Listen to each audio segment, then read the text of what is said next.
Hello, আমরা আমাদের second আবার লাইভে চলে আসছি আবার।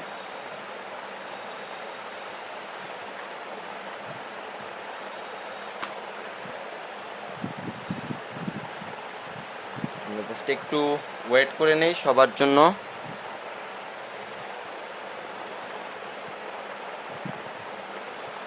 আসলে কি প্রবলেম হয়েছিল আমি নিজেও জানি না। আমার এখানে নেটওয়ার্ক প্রবলেম হয়েছিল কিনা ডিভাইস প্রবলেমও হওয়ার কথা না। আমরা ধীরে সুস্থে একটু পড়ি, ঠিক আছে? প্যারা খাবো না, ওয়েট করে নেই সবার জন্য।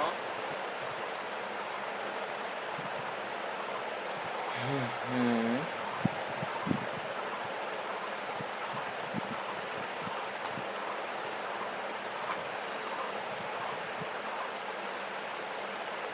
Okay fine.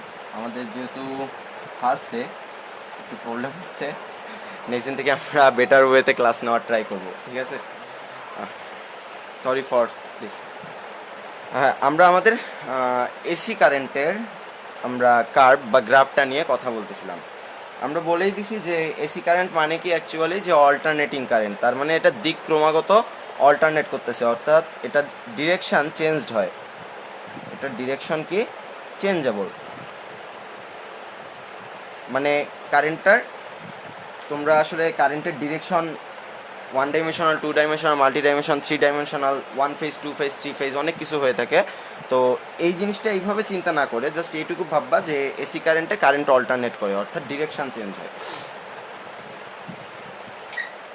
তো ডিরেকশন যদি চেঞ্জ হয় তাহলে কি আমাদের ডিসি কারেন্টের কার্ভে কারেন্ট যেমন কি ছিল, কনস্ট্যান্ট ছিল, ডিরেকশন চেঞ্জ হয়নি, কারেন্টের কোনো ধরনের কার্ভের মধ্যে আঁকা বাঁকা কোনো ধরনের চেঞ্জও আসেনি।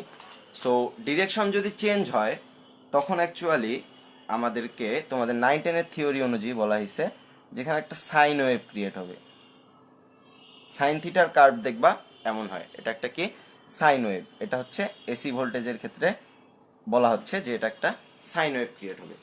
কিন্তু ম্যাক্সিমাম ক্ষেত্রে এটা সাইন ওয়েভও ক্রিয়েট হইতে পারে, তোমরা এটাকে ট্রায়াঙ্গুলার ওয়েভও ক্রিয়েট করতে পারো।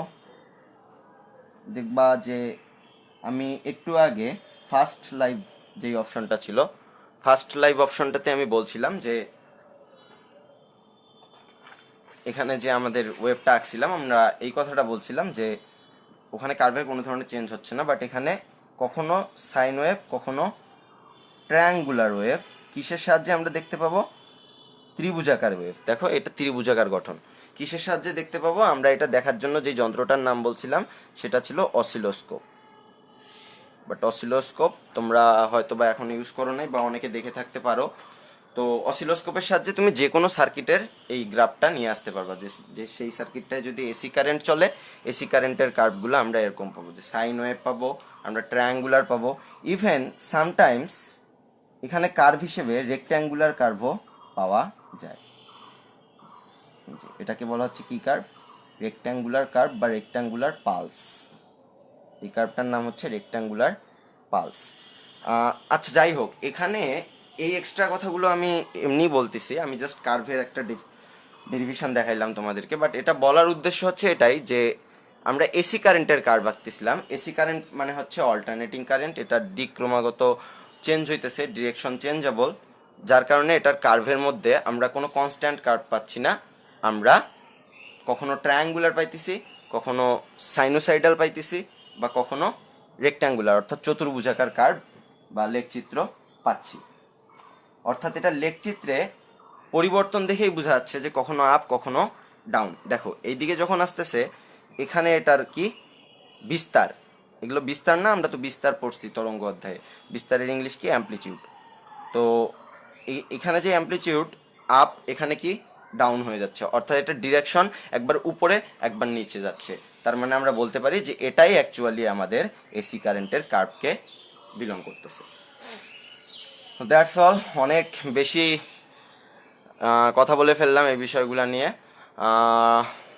হয়তো অনেকেই বোরিং হয়ে গেছে বিষয়গুলো দেখতে দেখতে, তার মধ্যে আমাদের ক্লাস টাইমে কিছুটা ব্যাঘাত ঘটছিল। তো আমরা এখন একটু ব্যাক করার চেষ্টা করি পুনরায় ধীরে ধীরে বিষয়গুলোর মধ্যে।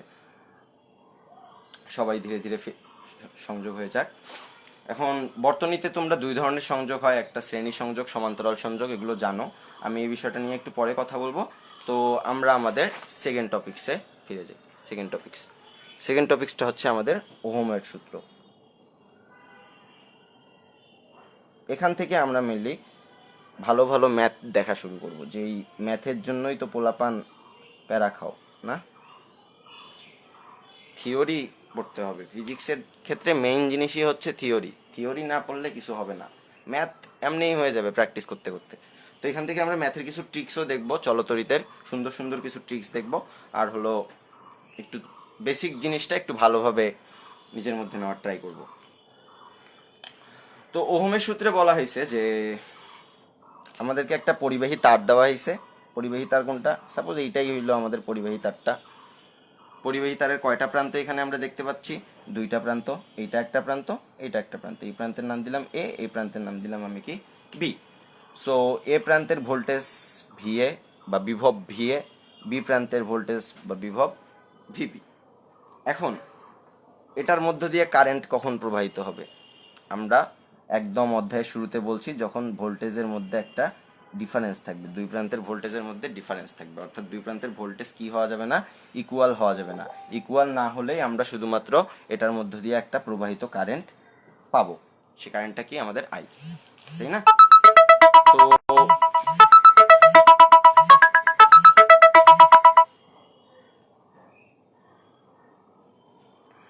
সো আমরা এটার মধ্যে দিয়ে কারেন্টটা পাবো, সেটা হচ্ছে আমাদের আই। এখন ওহম, এই ওহম কি বলছে? ওহম বলছে যে তাপমাত্রা স্থির থাকলে অর্থাৎ এখানে যে আমাদের টেম্পারেচার আছে, সেই টেম্পারেচারটা কি আমাদের কনস্ট্যান্ট। ওহমের সূত্রের প্রথম কন্ডিশন হলো এটার তাপমাত্রা কি থাকবে? স্থির থাকবে। তোমরা বইয়ে একটু বিবৃতিটা দেখে নিবা কাইন্ডলি। বলছিল যে তাপমাত্রা স্থির থাকলে কোনো একটা পরিবাহীর মধ্য দিয়ে, এটা হচ্ছে আমাদের সেই পরিবাহীটা, তাপমাত্রা স্থির থাকলে কোনো একটা পরিবাহীর মধ্য দিয়ে প্রবাহিত তড়িৎ প্রবাহ কোনটা? আই পরিবাহীর দুই প্রান্তের বিভব পার্থক্যের সমানুপাতিক। অর্থাৎ আই কার সমানুপাতিক? পরিবাহীর দুই প্রান্তের বিভব পার্থক্য। দুই প্রান্তের বিভব পার্থক্য কি? ভিএ মাইনাস ভিবি লিখতে পারি আমরা, অথবা ভিবি মাইনাস ভিএ, যাই লেখো না কেন। ও কাইন্ডলি মানে মেনলি বেসিক্যালি এখানে ভিএ কে ভি দ্বারা প্রকাশ করা হয় অ্যাকচুয়ালি। মানে বিভব বলতে অ্যাকচুয়ালি বিভব পার্থক্যকে বোঝায়। যখনই দেখবা যে বিভব বলতে অ্যাকচুয়ালি বিভব পার্থক্যকে বোঝায়। এই কারণে আমরা বিভব পার্থক্যের জায়গায় ভি সাইন ইউজ করি। সো আমরা ওহমস ল অনুযায়ী পাইলাম যে আই সমানুপাতিক কি? V. I is proportional two voltage. So এখন আমরা তো এগুলো জানি, নর্মাল জিনিসপাতি জানি, যে আমরা যদি এখন সমানুপাতিক চিহ্ন তুলে দিই একটা কনস্ট্যান্ট আসবে। সেই কনস্ট্যান্টটা কি? জি ইন্টু ভি। এই জি এর নাম কি বলা হয়? এই জি এর নাম হলো কন্ডাক্টেন্স বা পরিবাহিতা।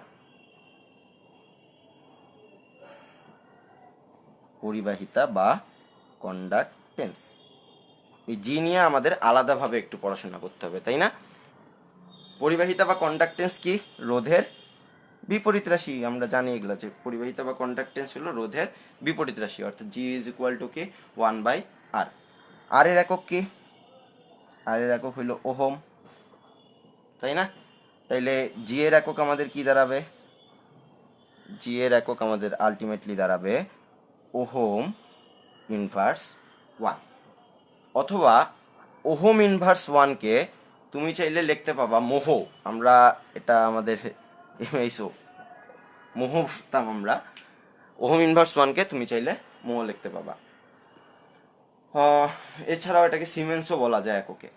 সো এখন তাইলে আমাদের আলটিমেটলি এই ওহমস ল থেকে আমরা আমাদের কারেন্ট ভোল্টেজ যেই রিলেশনটা এস্টাবলিশ করতে পাইছি, সেই কারেন্ট ভোল্টেজ রিলেশনটা হচ্ছে I is equal to V divided by R. কেননা I is proportional to V ছিল, প্রপোর্শন তুলে দেওয়ার কারণে আমরা পরিবাহিতা পাইছি বা কন্ডাক্টেন্স পাইছি, যেটা আমাদের একটা টপিক্সের অংশ। তারপরে সেখান থেকে আমরা ফাইনালি যে রিলেশনটা পাইছি, এটা হচ্ছে I is proportion is equal to of V by R. আমরা এই থিওরিগুলো একটু ভালোভাবে জানার চেষ্টা করবো, এগুলো থেকে ম্যাথটা আসে কিছু কিছু টাইম।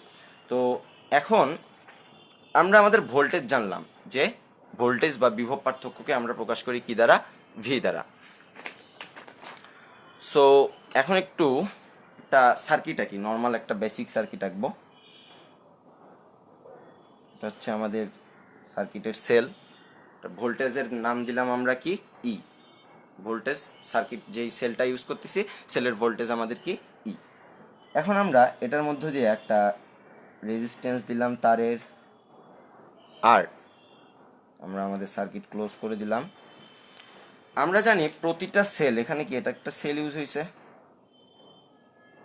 এখানে কি হয়েছে তার ইউজ হয়েছে, তারের ইংলিশ কি ওয়্যার ইউজ হয়েছে। ওয়্যারের একটা নিজস্ব রেজিস্ট্যান্স থাকে, সেই রেজিস্ট্যান্সকে আমরা কি দ্বারা প্রকাশ করছি আর। তাহলে সেলেরও একটা রেজিস্ট্যান্স থাকবে, সেলের রেজিস্ট্যান্সকে আমরা কি বলি ইন্টারনাল রেজিস্ট্যান্স বা কি অভ্যন্তরীণ রোধ। তোমরা ছোটবেলা থেকেই পড়ছো ইন্টারনাল রেজিস্ট্যান্স বা অভ্যন্তরীণ রোধ। অভ্যন্তরীণ রোধকে প্রকাশ করা হয় কি দ্বারা, ছোট হাতের আর দ্বারা, ছোট হাতের আর দ্বারা। তো এখন সাপোজ আমি এখানে একটা সুইচ বোর্ড দিলাম, সরি এখানে একটা সুইচ আমি এখানে লাগাইছি। সো আমি যখন সুইচটাকে ক্লোজ করে দিব তখন আমার ওপেন থাকা অবস্থায় তো এখানে কোনো ধরনের ইলেকট্রিসিটি প্রবাহিত হচ্ছে না। সুইচ ক্লোজ করে দেওয়ার সাথে সাথে এখানে আমাদের আই পরিমাণ কারেন্ট প্রবাহিত হবে। তো একটু জেনারেল নলেজ দিয়ে বলি, এই আই কারেন্টটা কার জন্য ক্রিয়েট হচ্ছে, এই ই সেলের জন্য ক্রিয়েট হচ্ছে আই কারেন্ট, ই সেলের জন্য ক্রিয়েট হচ্ছে। অর্থাৎ এখন আমি তোমাকে এই যে ই পরিমাণ অংশ একটা সেল দিছি, আমি তোমাকে সাপোজ 10 টাকা দিছি, তুমি বাজারে গেছো, তুমি 5 টাকার কলম কিনছো, তুমি 5 টাকার পেন্সিল কিনছো। অর্থাৎ তুমি টাকাটা কয়টা জায়গায় ব্যয় করছো, কলম কিনতে ব্যয় করছো, পেন্সিল কিনতে ব্যয় করছো। অর্থাৎ তুমি 2 জায়গায় টাকা ড্রপ করছো, একবার কলম কিনতে 5 টাকা ড্রপ করছো আর একবার পেন্সিল কিনতে 5 টাকা ড্রপ করছো, তাই না? নেট মনে হয় একটু স্লো, ঠিক হয়ে গেছে ইনশাল্লাহ। হ্যাঁ, আমি কি বললাম যে তোমাকে 10 টাকা দিছিলাম, তুমি বাজারে গেছো, একবার কলম কিনতে 5 টাকা ড্রপ করছো, একবার পেন্সিল কিনতে 5 টাকা ড্রপ করছো। তো আমি একইভাবে তোমাকে একটা ব্যাটারি দিছিলাম, ব্যাটারির পরিমাণ, ব্যাটারির ভোল্টেজের পরিমাণ দিছিলাম ই। এই ই ভোল্টেজটা তুমি কোন কোন জায়গায় ব্যয় করবা বা কোন কোন জায়গায় ড্রপ করবা, তুমি ফার্স্ট অফ অল যেই জায়গাটা ড্রপ করবা সেটা হচ্ছে এই আর রেজিস্ট্যান্সের এখানে ড্রপ করবা। কি পরিমাণ কারেন্ট যাচ্ছে, ছোট হাতের আই দিছি তো এটা বড় হাতের আই দিই, তোমাদের বইয়ে বড় হাতের আই ইউজ করা হয়েছে। তো আমরা আই মানে অ্যাকচুয়ালি কি জানি, ভি বাই আর। তো তুমি বাজারে টাকা নিয়ে গেছলা, তাই কি ড্রপ করছিলা, টাকা ড্রপ করছিলা। তুমি এবার কি নিয়ে যাচ্ছ, কোষ নিয়ে যাচ্ছ, কোষের কি নিয়ে যাচ্ছ, ই পরিমাণ বিভব বা ভোল্টেজ নিয়ে যাচ্ছ। তাহলে তুমি এখানে কি ড্রপ করবা, এখানে নিশ্চয়ই তুমি আর এর এখানে কি ড্রপ করবা, ভোল্টেজ ড্রপ করবা। আর এর এখানে তুমি কি ড্রপ করবা, ভোল্টেজ ড্রপ। সো আর এ ভোল্টেজ ড্রপটা কত হবে, কারেন্ট আই ইন্টু কি আর। শুধু কি আর এই ভোল্টেজ ড্রপ হবে না, কারেন্ট যখন এইভাবে ব্যাক করতে থাকবে মানে সার্কেলে ঘুরতে থাকবে তখন আমাদের সেলের মধ্যে যে নিজস্ব ইন্টারনাল রেজিস্ট্যান্স আছে ওখানেও কিছু পরিমাণ ভোল্টেজ ড্রপ হবে। ওই ভোল্টেজের নাম আমরা দেই হারানো ভোল্টেজ। সো আমাদের হারানো ভোল্টেজ অথবা ওই ভোল্টেজের নাম আমরা বলি নষ্ট ভোল্ট। নষ্ট ভোল্টকে আমরা প্রকাশ করি ভি ড্যাশ দ্বারা। ভি ড্যাশ সমান সমান তাইলে আমাদের কি দাঁড়াবে, আই ইন্টু, এবার আমাদের রেজিস্ট্যান্স কত, ছোট হাতের আর, আই ইন্টু ছোট হাতের আর। তাহলে আমাদের টোটাল ইটা কয়টা জায়গায় ডিভাইড হয়েছে, 2টা জায়গায় ডিভাইড হয়েছে। একটা এই বড় হাতের আর এর জায়গায় অর্থাৎ এক্সটার্নাল রেজিস্ট্যান্সের জায়গায় বা বহির্গত যেই রোডটা ছিল সেটার জায়গায়, আর একটা ইন্টারনাল রেজিস্ট্যান্স ছোট হাতের আর এর জায়গায়। সো ই সমান সমান পাচ্ছি আমরা ভি প্লাস ভি ড্যাশ, অর্থাৎ আই আর প্লাস আই আর, অর্থাৎ আই কমন নিলে আর প্লাস আর, অর্থাৎ আই সমান সমান আমরা কি পাচ্ছি, E divided by R plus R. এটা হচ্ছে আমাদের কারেন্টের ইকুয়েশন। আমরা নর্মালি কারেন্টের ইকুয়েশন পাইছিলাম কি, ভি ডিভাইডেড বাই আর।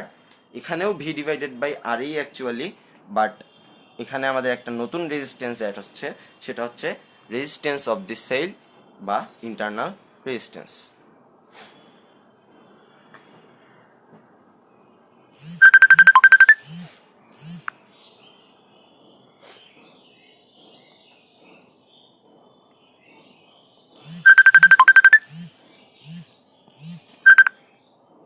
এক মিনিট একটু কাইন্ডলি তোমরা একটু কলেই থাকো।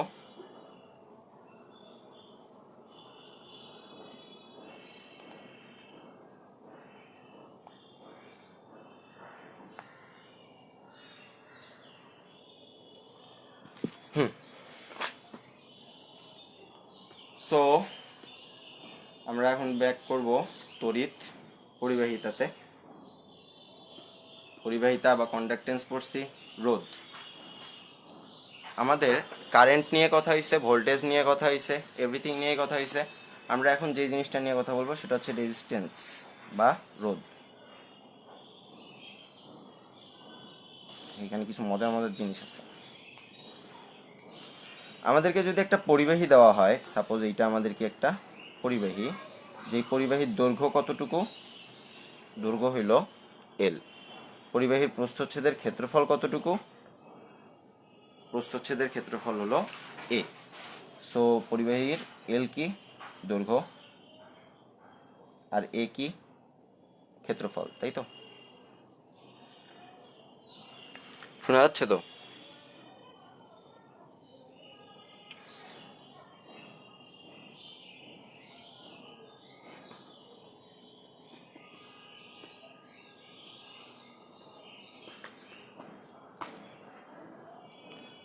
সো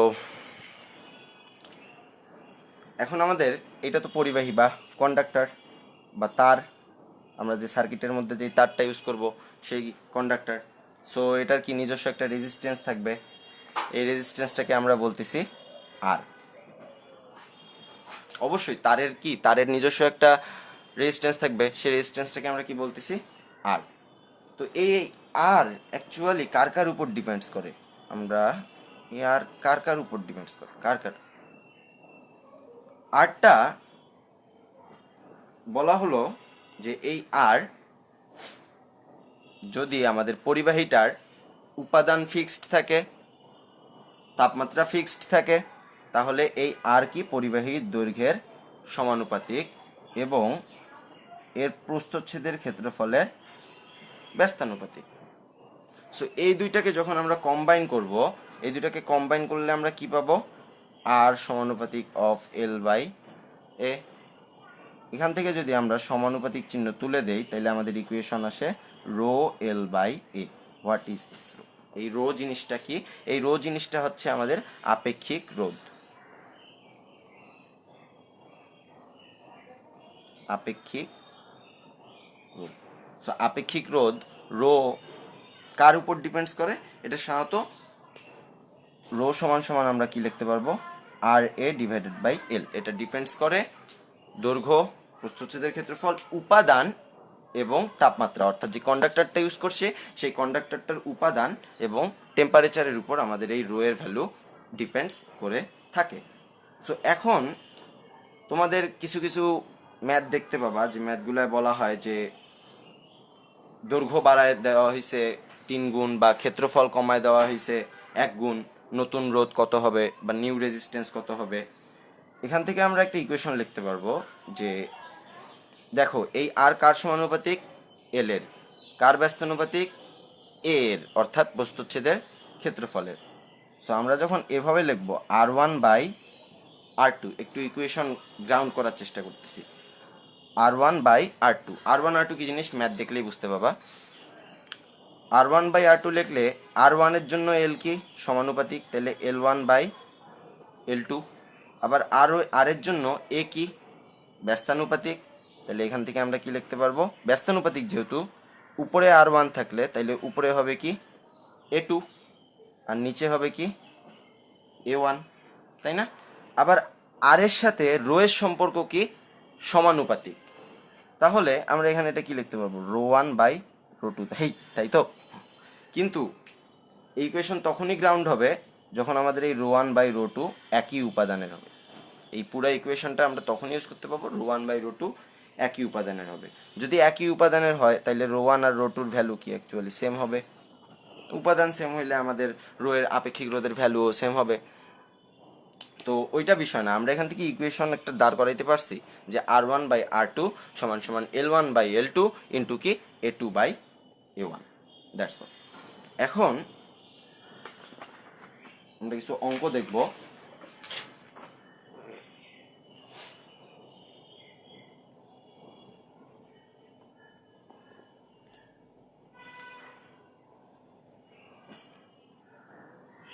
এটা একটা তার অ্যান্ড এইটা একটা তার, আমি দুইটা তার এখানে ইউজ করছি। আমরা এখান থেকে ইকুয়েশন কি পাইছি, R1/R2 সমান সমান L1/L2 ইন্টু কি A2/A1। ঠিক আছে,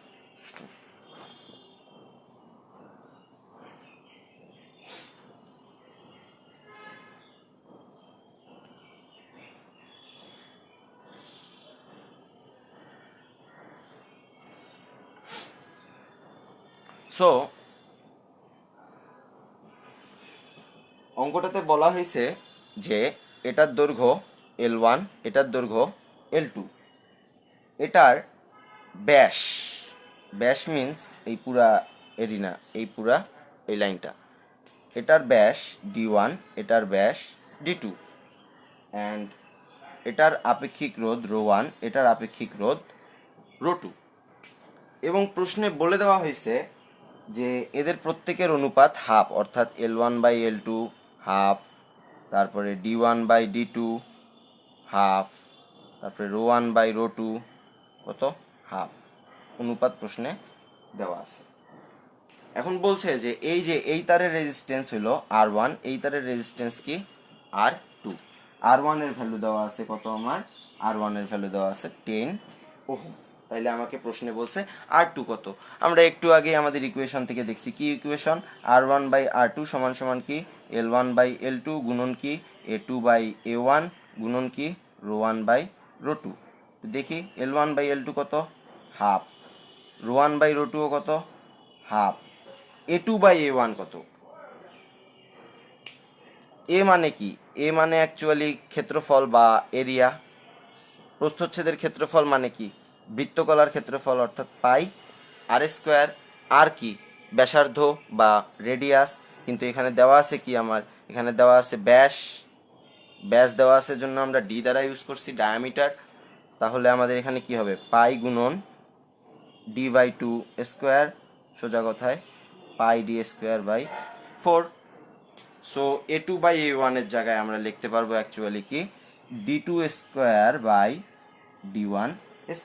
D2²/D1²।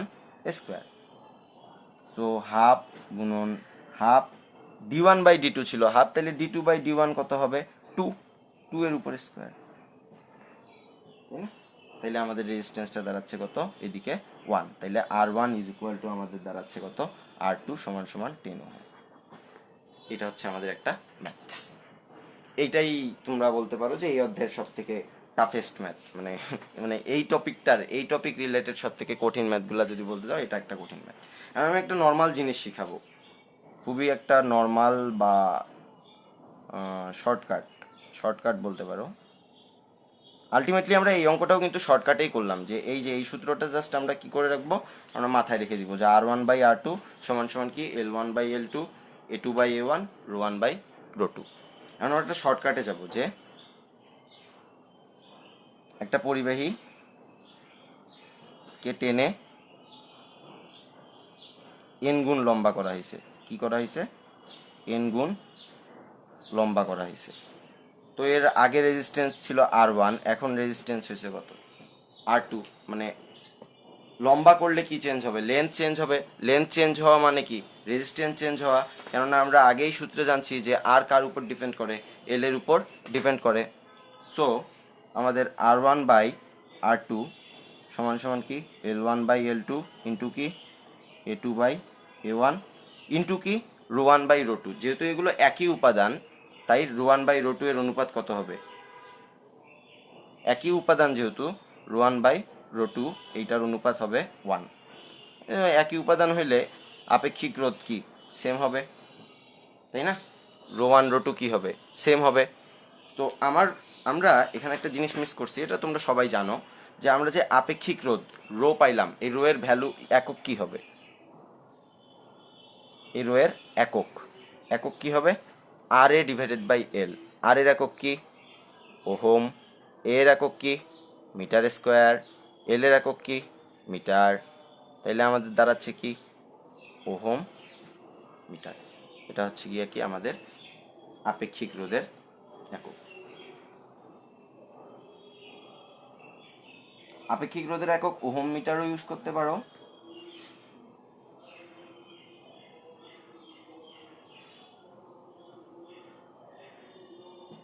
ঠিক আছে, এখন এখানে আমার একটা প্রশ্ন আছে যে আমি কি বলছি এবার, যে একটা তারকে টেনে এন গুণ লম্বা করা হয়েছে। আমাদের সূত্র কি R1/R2 L1/L2 A2/A1 ইন্টু কি ρ1/ρ2। তারকে টেনে এন গুণ লম্বা করা হয়েছে, তারের তাহলে কি চেঞ্জ হবে? ক্ষেত্রফল চেঞ্জ হবে। এটার ক্ষেত্রফল ছিল A1, যেহেতু টেনে এন গুণ লম্বা করা হয়েছে তাহলে ক্ষেত্রফল চেঞ্জ হয়ে কি হয়ে গেছে A2। বাট এটার কি ভলিউম চেঞ্জ হবে? এদের মানে আয়তন চেঞ্জ হবে? আয়তন কিন্তু চেঞ্জ হবে না। আয়তন কখনোই চেঞ্জ হবে না, কেননা এটা যতটুক এলিমেন্টস দিয়ে গঠিত, এটা যদি 5 গ্রাম দিয়ে গঠিত হয় এটাও 5 গ্রাম দিয়েই গঠিত হয়েছে, তার মানে এটার আয়তনের কোনো ধরনের চেঞ্জ হবে না। সো আয়তন যেহেতু চেঞ্জ হবে না, আয়তন মানে কি ক্ষেত্রফল ইন্টু কি উচ্চতা বা দৈর্ঘ্য A ইন্টু L। তাহলে প্রথমটার জন্য আমরা কি লিখতে পারবো A1 L1, এবং পরেরটার জন্য ক্ষেত্রফল আয়তন কি লিখতে পারবো A2 ইন্টু L2। কেন দুইটাকে সমান লিখলাম? কেননা এই দুইটা পরিবাহীর কারো আয়তনের চেঞ্জ হচ্ছে না। তাইলে আমরা A1/A2 এর অনুপাত কি পাবো? A1/A2 এর অনুপাত পাবো আমরা L2/L1। A1/A2 এর অনুপাত পাবো আমরা L2/L1। সো আমাদের ইকুয়েশন ফাইনালি দাঁড়াবে R1/R2 L1/L2 A2/A1 মানেও L1/L2। এখন যেহেতু একটাকে টেনে এন গুণ লম্বা করা হয়েছে, তাইলে আমরা কি বলতে পারবো যে L2 সমান সমান N ইন্টু L1। মানে L2 ছিল এটার হাইট, L1 ছিল কি এটার height, so L2 will be the n time biggest than the L1। So আমরা এখানে ইকুয়েশনটা পাচ্ছি কি, এখানে আমাদের একটা n, এখানে আমাদের একটা n। তাহলে আমাদের ইকুয়েশনটা দাঁড়াচ্ছে R1 is equal two n square গুণন R2। রিমেম্বার দিস, এইটা একদম মাথায় রেখে দিবা। এমসিকিউ থেকে শুরু করে সব জায়গায় এই শর্টকাটটা ইউজ করতে পারবা। এমসিকিউ একদম খুব দ্রুত এমসিকিউ রানিং শর্টকাট ইউজ করতে পারবা। এখন আমি যদি তোমাদেরকে একটা অঙ্ক দিই, যে সাপোজ দেখার চেষ্টা করি যে এটা তামার তার ছিল, এই তারটা কিসের তার? তামার তার, কপারের তার একটা। এই তারের রেজিস্ট্যান্স ছিল কত? 10 ওহম। তারটাকে টেনে 3 গুণ লম্বা করা হয়েছে। কত গুণ লম্বা করা হয়েছে? 3 গুণ। তার মানে এন এর ভ্যালু কত? 3। তাহলে নতুন রেজিস্ট্যান্স কত? তুমি তো জানো ডিরেক্ট, R2 সমান সমান কি n square into R1। n square কত? 3 স্কোয়ার। R1 কত? 10। তাহলে আমার অ্যান্সার কত? 90 ওহম। ঠিক আছে, ডিরেক্ট। সো আমরা এই শর্টকাটটাকে ইউজ করতে পারবো এখানে।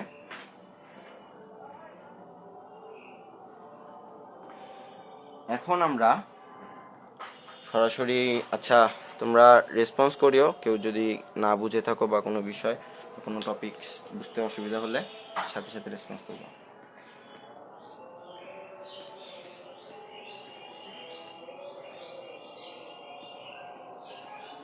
এখন আমরা মেইনলি পড়বো যে আমরা সার্কিট বিল্ডিং পড়বো। সার্কিট বিল্ডিংয়ে আমাদের কি আছে?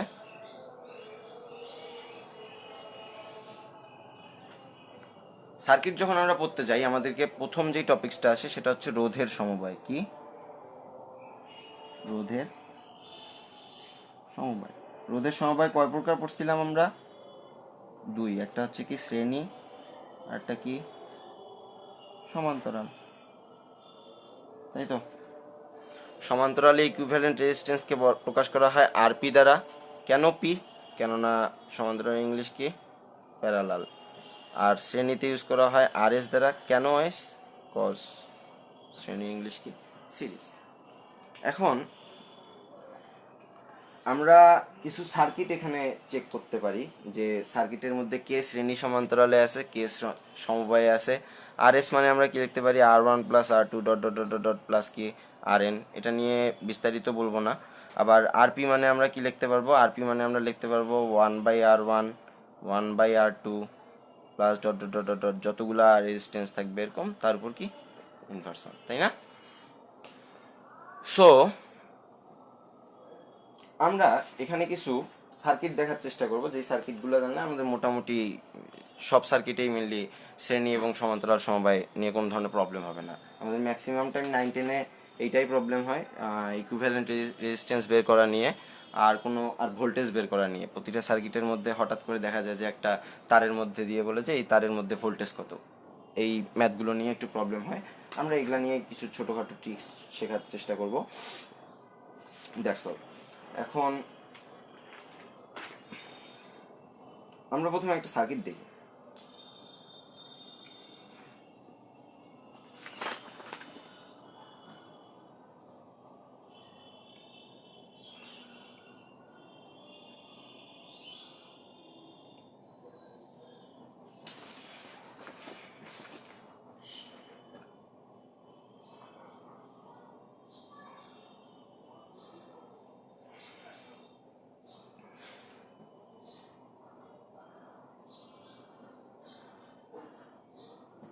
এটা এ পয়েন্ট দিলাম, এটা আমরা দিলাম বি পয়েন্ট। আমাদেরকে প্রশ্নে বলছে যে আর এ বি কত, আর এ বি কত। আর এ বি মানে এখানে হলো তুল্য রেজিস্ট্যান্স, বা এই এ বি পয়েন্টের সাপেক্ষে টোটাল তুল্য রোধটা কত। কত এগুলো তো নর্মাল জিনিস, শ্রেণী সমান্তরাল আমরা বের করতে জানি না। সমান্তরাল সমবায় মানে কি? হ্যাঁ, সমান্তরাল সমবায় মানে হচ্ছে, ওকে একটু আমরা একটু 30 সেকেন্ড হোল্ড করি প্লিজ।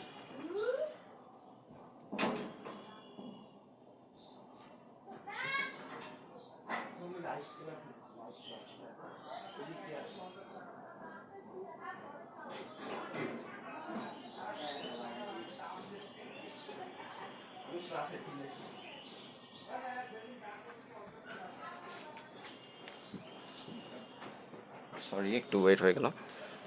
তো আমি যেটা বলতেছিলাম যে আমরা যখন সার্কিট বিল্ডিং পড়ছি, একটা শ্রেণী সমবায় মানে কি, যে এখানে একটা রেজিস্ট্যান্স থাকবে R1, এটার সাথে এখানে আরও একটা রেজিস্ট্যান্স যুক্ত থাকবে R2, মানে একটার পরে আর একটা কানেক্টেড, এটাই হলো কি শ্রেণী সমবায়। আর সমান্তরাল সমবায় তো আমরা জানি যে এটা যদি আমাদের R1 হয় আর এটা হবে আমাদের কি R2, অর্থাৎ আমাদের দুইটা রেজিস্ট্যান্সের যে পয়েন্ট থাকবে সে পয়েন্টগুলো হবে কমন পয়েন্ট। এই দেখো, R1 এর এখানে কমন পয়েন্ট, R2 এরও কি কমন পয়েন্ট মিলে গেছে, R1 এর কমন পয়েন্ট, R2 এরও কি কমন পয়েন্ট মিলে গেছে। তাহলে আমরা যদি আমাদের এই সার্কিটটার দিকে একটু তাকানোর চেষ্টা করি, মানে 6 6 6 তিনজনেই কি কমন পয়েন্টে অ্যাকচুয়ালি অ্যাড না, 6 এখানে অ্যাড থাকা যায়, এই জায়গাতেও অ্যাড থাকা তা, তার মানে এই 6 এগুলো আসলে কিসে আছে, প্যারালালে আছে। এই 6টাই কিসে আছে, প্যারালালে আছে। প্যারালালে থাকার পরে এই তিনটা যে রেজিস্ট্যান্স আছে 6 ওহমের, এটা 2 এর সাথে কিসে থাকবে, যদি আমরা ইকুয়েশনটা আঁকি, এটা তো আমাদের 2 ওহম, খুবই সোজা একটা সার্কিট। এই 3 6 মিলে এখানে আবার কি ক্রিয়েট হবে, একটা 2 ওহম ক্রিয়েট হবে। তাহলে 2 ইন টোটাল আমাদের রেজিস্ট্যান্স দাঁড়াবে আর এস ইজ ইকুয়াল টু কত, 4 ওহম। তো ইজি সার্কিটস, তাই না? অনেক ইজি সার্কিটস। এগুলো সার্কিটস আসবে না আসলে বোর্ডে, বা বোর্ডে এমন নর্মালি স্ট্যান্ডার্ড সার্কিটই দিবে। আমরা কারশপও শেখার চেষ্টা করব। তার আগে আমরা পয়েন্ট থিওরি পড়ব। পয়েন্ট থিওরি পড়ার জন্য আমাদেরকে একটা সার্কিট পড়তে হবে। সার্কিটটা একটু দেখি। সার্কিট 2, সার্কিট নম্বর 2।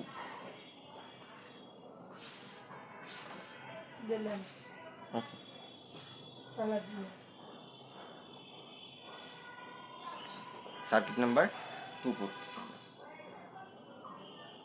যে এটা 4 ওহম, এটা 6 ওহম, এটা 6 ওহম দিলাম, এটাও 6 ওহম দিলাম। সার্কিটটা মেবি অনেকেই দেখছো,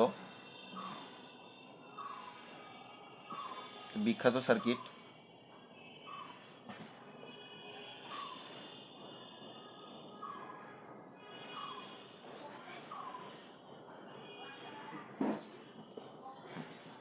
এই সার্কিটে টোটাল রেজিস্ট্যান্স কত, বা আর ইকুইভ্যালেন্ট কত, বা তুল্য রোধ কত, এই ধরনের সার্কিটটা সলভ করার জন্য আমি তোমাদেরকে সব সার্কিট সলভ করার জন্যই তোমরা ওই পয়েন্ট থিওরি ইউজ করতে পারো। কি থিওরি? বা পয়েন্ট থিওরি বা নোড থিওরি। কি? Node theory. প্রশ্ন হইল নোড জিনিসটা কি? নোড হইল, সাপোজ ধরো এখানে একটা রেজিস্ট্যান্স, এখানে একটা রেজিস্ট্যান্স, এদেরকে আমি এইভাবে লাগাই দিছি কোষের সাহায্যে, ঠিক আছে? এটা এই সার্কিটটার দিকে একটু খেয়াল করো। এই সার্কিটটা, এটা কি R1, এটা কি R2। এটা খুব ভালোভাবে একটু দেখার চেষ্টা করো, এগুলো পাবা না কোথাও। যাই হোক, নোড হইল মানে এমন পয়েন্টগুলোকে আমরা নোড বলবো যে দুইটা পয়েন্টের মাঝখানে একটা এলিমেন্টস থাকবে। এলিমেন্টস বলতে রেজিস্ট্যান্স থাকতে পারে, কোষ থাকতে পারে, ঠিক আছে? সো দেখো এইটা একটা নোড, এই পয়েন্টটা ধরলাম আমি একটা নোড। এটা কি নোডের নাম দিলাম? এ নোড। তাহলে এই পয়েন্টটা নামও কি হবে? এ পয়েন্ট। কেননা এদের মাঝে কি কোনো এলিমেন্টস আছে? নাই। তাহলে কি নোড চেঞ্জ হয়েছে? হয় নাই। এবার এখান থেকে এখানে আসলাম, মাঝখানে একটা কি আছে? রেজিস্ট্যান্স আছে। যেহেতু রেজিস্ট্যান্স আছে তার মানে নোড চেঞ্জ হয়েছে, তাই এই নোডটার নাম আমরা কি দিলাম? B node. আবার এখান থেকে এখানে আসছি, মাঝখানে একটা কি আছে? রেজিস্ট্যান্স আছে। তাইলে আমাদের এই নোড কি আর বি নোড থাকবে? বি নোড আর থাকবে না, এটা চেঞ্জ হয়ে কি নোড হয়ে গেছে? সি। যেহেতু এটা সি নোড, এটাও কি নোড? সি নোড হবে, কেননা এখানে কোনো রেজিস্ট্যান্স নাই। তাহলে এই টোটাল সার্কিটে আমরা অ্যাকচুয়ালি কয়টা নোড পাচ্ছি? টোটাল সার্কিটে আমরা নোড পাইতেছি তিনটা। এই সার্কিটে আমরা নোড পাইতেছি কয়টা? তিনটা। সো আমরা এখন এই অঙ্কটার দিকে, এই সার্কিটটার দিকে একটু খেয়াল রাখি। সেম থিওরিতে যাই, এটা আমরা কি দিছি? এ। তাহলে এটাও কি হবে? এ। তারপরে এই পয়েন্টটা তাইলে কি হয়ে গেছে? বি। এরপরে কি আসবে?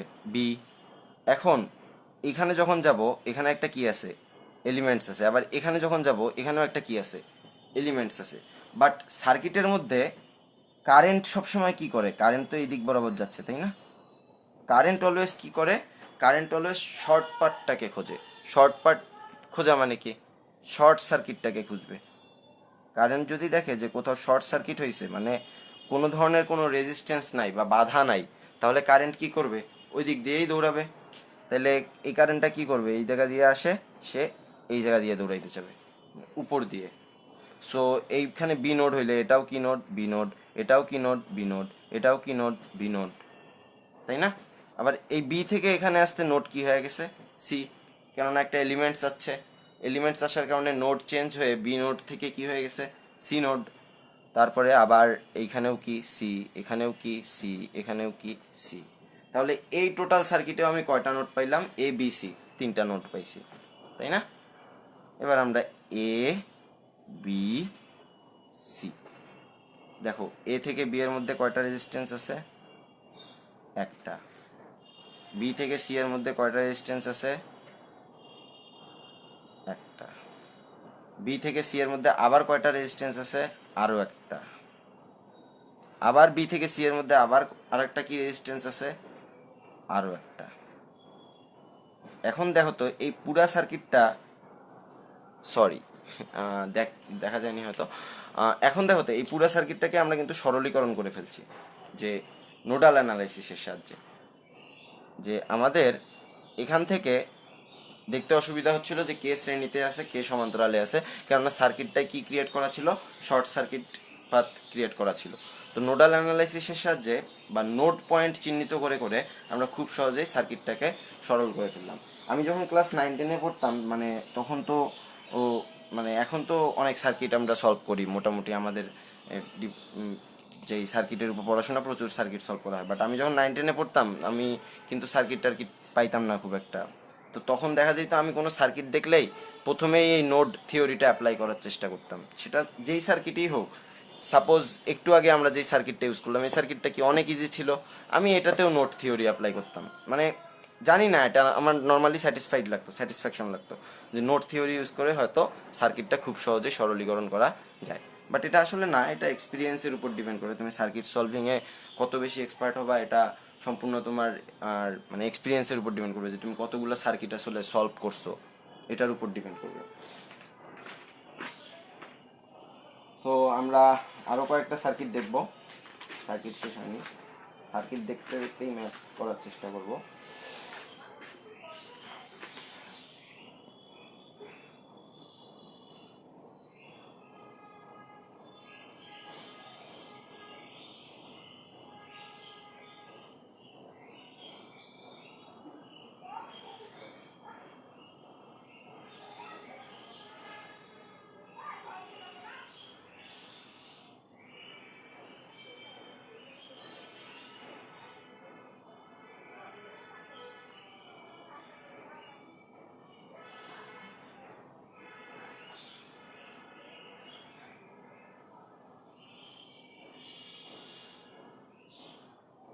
পয়েন্ট, অর্থাৎ এই এ বি এর মাঝখানে মেনলি আমরা আমাদের কোষটাকে সেট করলাম। যাও কোষও দিয়ে দিলাম, না হলে তোমাদের প্যারা লাগে, তো কোষও দিয়ে দিলাম। এটার মধ্যে ইকুইভ্যালেন্ট রেজিস্ট্যান্স অ্যাকচুয়ালি কত আমি এখানে বলে দিলাম যে এটা সবগুলা আর, এগুলো সবগুলার ভ্যালু কত আর, এটার ইকুইভ্যালেন্ট রেজিস্ট্যান্স অ্যাকচুয়ালি কত হবে বলো। এটা ব্যাটারি পজিটিভ, এটা কি নেগেটিভ। কারেন্ট কি করবে? কারেন্ট আমরা এর আগের ম্যাথেই দেখছি যে কারেন্ট অলওয়েজ কি করে, শর্ট সার্কিট যদি দেখে বা শর্টেস্ট পাথ যদি দেখে সে সরাসরি ওইদিকে দৌড়াবে। তাহলে এখানেও কি করবে, কারেন্ট পজিটিভ থেকে ক্রিয়েট হবে, এইদিকে কারেন্ট দৌড়াবে, কারেন্ট এই জায়গা দিয়ে যাবে, এখানে আসবে, এখানে আসার পর কারেন্ট কি এইদিকে যাবে নাকি এই জায়গা দিয়ে ঘুরে এখানে চলে যাবে? কারেন্ট সবার প্রথমে দেখবে যে এই পথটা হলো সব থেকে সোজা, এই পথে কোনো রেজিস্ট্যান্স নাই, কারেন্ট এই দিক দিয়ে ঘুরে আসবে। সো তুল্য রোধ হইলো যতটুকু রোধ আমার অ্যাকচুয়ালি সার্কিটে কাজে আসছে। তো সার্কিটে আমার যে এই এরিনাটা কি একদম এরিনা দরকারই নেই। তাহলে এটার ইকুইভ্যালেন্ট রেজিস্ট্যান্স অ্যাকচুয়ালি কত? 0 ওহম, তাই না? এই এরিনার তো আমার দরকার হচ্ছে না, শর্ট সার্কিটের মধ্যে দিয়ে কারেন্ট চলে গেছে নর্মালি।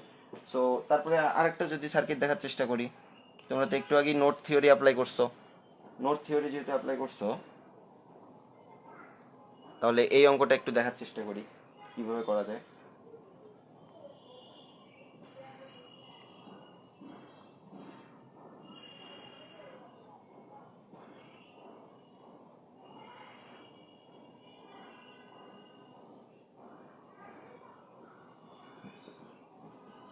এটা 6 ওহম, এটাও 6 ওহম দিলাম, সাপ কি করবো, কিভাবে অঙ্কটা করবো? আমি আগেই বলে দিছি যে আমি একটু আগেও বলছি যে আমার সার্কিট দেখলে যখনই প্যারা লাগতো আমি কি থিওরি ইউজ করতাম, আমরা একটু আগে যেটা পড়ছি যে নোড থিওরি।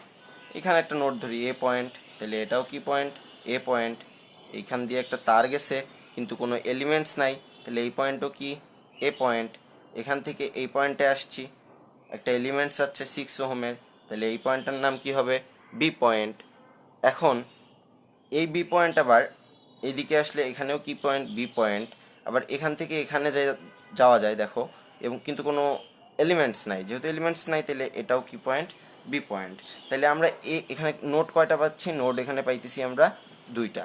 যেহেতু 2টা নোট পাচ্ছি এ এবং বি, সো এ এবং বি এর মধ্যে আমি তাহলে কয়টা রেজিস্ট্যান্স দেখতে পাচ্ছি এখানে, এইটাও এ বি এর মধ্যে, এটাও এ বি এর মধ্যে। তাহলে আমি সার্কিটটা যদি সরল করে আঁকি দাঁড়াবে আমার এরকম, এখানে 6, এখানে 6। সো এই 2টা রেজিস্ট্যান্সের তুল্য রোধ কত হবে, 3 ওহম, তাই না? এগুলো কিসে আছে, এই 6/6 কিসে, 6/6 তো প্যারালালে আছে, আমরা জানি প্যারালালে থাকলে কত হয়ে যায়, অর্ধেক হয়ে যায়। যদি ভ্যালু সেম হয় তাহলে অর্ধেক হয়ে যায়। 2টা প্যারালালে রেজিস্ট্যান্স যদি থাকে তাহলে তাদের ভ্যালু সেম হইলে সেটা অর্ধেক হয়ে যায়। এটা শর্টকাট, মুখে ডিরেক্ট বলে দিবা, ক্যালকুলেশনও করতে হবে না, জানার কথা। আমরা যদি আরেকটা সার্কিট দেখি, যে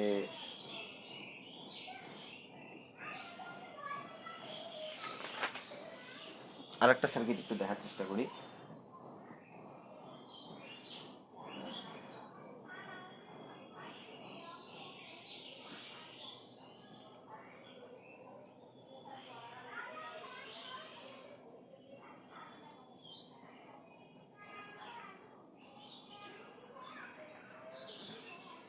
R1 R2 এন্ড এখানে আমরা কি লাগাই দিছি, কোষ লাগাই দিছি। এটার ইকুইভ্যালেন্ট রেজিস্ট্যান্স কত হবে, এটার আর ইকুইভ্যালেন্ট কত বলো। একটু লজিক্যালি চিন্তা করি, কি ঘটনা ঘটবে, কারেন্ট এখানে ক্রিয়েট হবে পজিটিভ প্রান্ত থেকে, কারেন্ট এই দিক দিয়ে আসবে, এখান দিয়েও যাবে, তাই না? R1 R2 দুইজনকেই তারা ক্রস করলো। তারপরে কি করবে কারেন্ট? Current normally ভাগবে। কোন দিকে ভাগবে? যেদিকে শর্ট সার্কিট আছে। শর্ট সার্কিট কোন দিকে আছে? এইদিকে যদি যায় কারেন্ট, তাহলে কি ঘটনা ঘটবে? সাপোজ দুইটা ঘটনা ঘটতে পারে। এই পয়েন্টে আসার পর হয় এইদিকে কারেন্ট যাবে, না হয় এদিকে কারেন্ট যাবে, তাই না? তাই তো। কিন্তু চিন্তা করো তো, তুমি না হয় বললা যে এখানে সে কারেন্ট ডিভাইডও হইলো, এইদিকে গেল I1, এদিকে গেল I2। এই I2 কারেন্ট এই ওয়েতে যে সে কি আর ফিরে আসতে পারবে? সাপোজ এখানে I1 গেল, সাপোজ চিন্তা করতেছি I1, এখানে গেল কি I2। এই R1 R2 কিসে আছে? এই R1 R2 তো সিরিজে আছে। আমাদের এটা নিয়ে কোনো চিন্তাই নাই যে এই R1 R2 কিসে আছে, সিরিজে আছে। সো আই কারেন্টটা এখানে এসে ডিভাইড হলো, এদিকে I1, এদিকে I2। এখন একটু লজিক্যালি বলো, এই I2 কারেন্ট আবার এখানে আসবে, এখানে এসে এইদিকে একটা যাবে, এইদিকে একটা যাবে, এইদিকে আসবে, এটা এইদিকে আসবে, দুইটা কারেন্ট পরস্পরের সঙ্গে কি হয়ে যাবে? এখানে ধাক্কা খাবে। ধাক্কা খেলে এই সার্কিটটা কি আর ঠিক থাকবে? এই সার্কিটটা আর ঠিক থাকবে না, এই সার্কিটটা অকেজো হয়ে যাবে। অকেজো অকেজো হয়ে যাওয়ার অর্থ হচ্ছে আমাদের R3 অ্যান্ড R4 কোনো ধরনের ডিমান্ড রাখতেছে না, আমাদের ডিমান্ড রাখতেছে জাস্ট এই ফার্স্ট পোর্শনের সার্কিটটুকু। তাহলে আমাদের R ইকুইভ্যালেন্ট দাঁড়াচ্ছে R1 প্লাস R2। ডান। এগুলো সব নোট থিওরিরই অঙ্ক নর্মালি। এখন এটা একটু ব্যতিক্রম ছিল।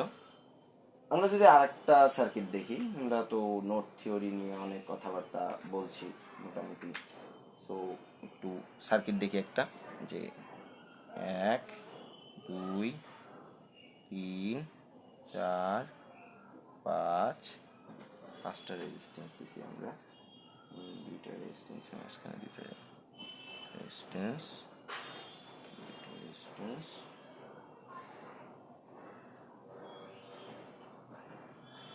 ঠিক আছে। এটা 2 ওহম, এটা 2 ওহম, এটা 2 ওহম, এটা 2 ওহম, এটা 2 ওহম। তোমরা তো এগুলা সার্কিট জানো, একটু আগেই দেখছো কিভাবে করছি। Note theory, note theory apply করব। নোট থিওরি অ্যাপ্লাই করলে এটা কি পয়েন্ট? এ পয়েন্ট, এটা এ পয়েন্ট, এটা এ পয়েন্ট, এটা এ পয়েন্ট, এটা কি পয়েন্ট? এ পয়েন্ট। এখান থেকে এ থেকে এটা কি হয়ে যেত? বি, কেননা একটা এলিমেন্টস আছে, তাহলে নোট কি হবে? চেঞ্জ হবে। তাহলে এই নোডের নামও কি? বি। আবার এ থেকে এখানে আসছে, এটা বি, তাহলে এটা কি নোড? সি। তাহলে এখান থেকে এইটা কি নোড? সি। সো আমরা একদম এখানে আমরা একটা গঠনতন্ত্র পাই গেছি, নোডের মাধ্যমে আমরা একটা গঠনতন্ত্র এখানে পাইছি।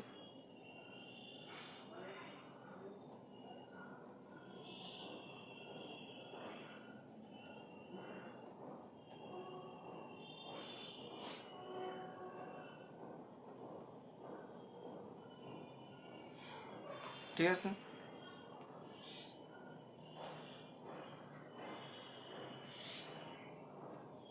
তাহলে এখন আমরা যদি এটাকে সাজাইলে আমরা কি পাবো? এ থেকে বি এর মধ্যে কয়টা রেজিস্ট্যান্স আছে? এইটা একটা, এইটা একটা। আর বি থেকে সি এর মধ্যে কয়টা রেজিস্ট্যান্স আছে? এইটা একটা, এইটা একটা। হ্যাঁ, এ থেকে বি, বি থেকে সি এর মধ্যে এগুলো রেজিস্ট্যান্স আছে। সো এ থেকে বি এর মধ্যে এটা একটা, এটা একটা। তাহলে এই দুইটা কিসে আছে পরস্পর? এই 2 ওহম অ্যান্ড এই 2 ওহম এ থেকে বি এর মধ্যে আছে। এ বি, এখানে একটা, এখানে একটা। এটাও 2 ওহম, এটাও 2 ওহম। তাহলে এই দুইটা মিলে একটা কি হবে? 1 ওহম। আবার এখানেও বি থেকে সি, বি থেকে সি এর মধ্যে একটা, এখানেও কি একটা। এটাও 2 ওহম, এটাও 2 ওহম। তাহলে এইটা মিলেও কি একটা 1 ওহম। আর একটা কিসের মধ্যে আছে? আর একটা আছে আমাদের এ থেকে সি এর মধ্যে। যেহেতু এ থেকে সি এর মধ্যে আছে, এটা কি ছিল আমাদের? এ, এটা কি ছিল আমাদের? বি, অ্যান্ড এটা কি ছিল আমাদের? সি। এ থেকে সি এর মধ্যে কত ওহম আছে? 2 ওহম।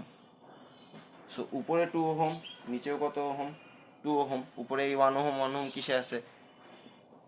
সরি, উপরে এই যে আমরা এই সার্কিটটাকে ভাঙায়া এখানে এভাবে লিখছি, সার্কিটটাকে ভেঙে এখানে এইভাবে লিখছি যে এই টু নোডাল অ্যানালাইসিস অনুযায়ী 1 ওহম এই টু প্যারালালে থাকার কারণে 1 ওহম, অ্যান্ড আমাদের এ থেকে সি এর মাঝখানে একটা কি ছিল, 2 ওহম ছিল। সো এটা হচ্ছে আমাদের সেই 2 ওহম। এখন তো আমরা আমাদের সার্কিটটাকে নর্মালি বিল্ড করে ফেলছি, আমাদের নর্মাল সার্কিট বিল্ড আপ ছিল এইটা, তাই তো? তাহলে এই 1 1 কি সিরিজে আছে, তাহলে উপরে কত ওহম, 2 ওহম, এই 2 ওহম অ্যান্ড এই 2 ওহম কিসে আছে, প্যারালালে আছে। তাহলে আমাদের ইকুইভ্যালেন্ট রেজিস্ট্যান্সটা কত হচ্ছে অ্যাকচুয়ালি 1 ওহম।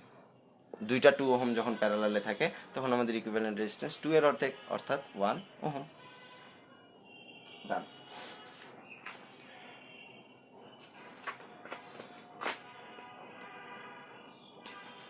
এছাড়াও আমরা আরও কিছু সার্কিট দেখে থাকতে পারবো।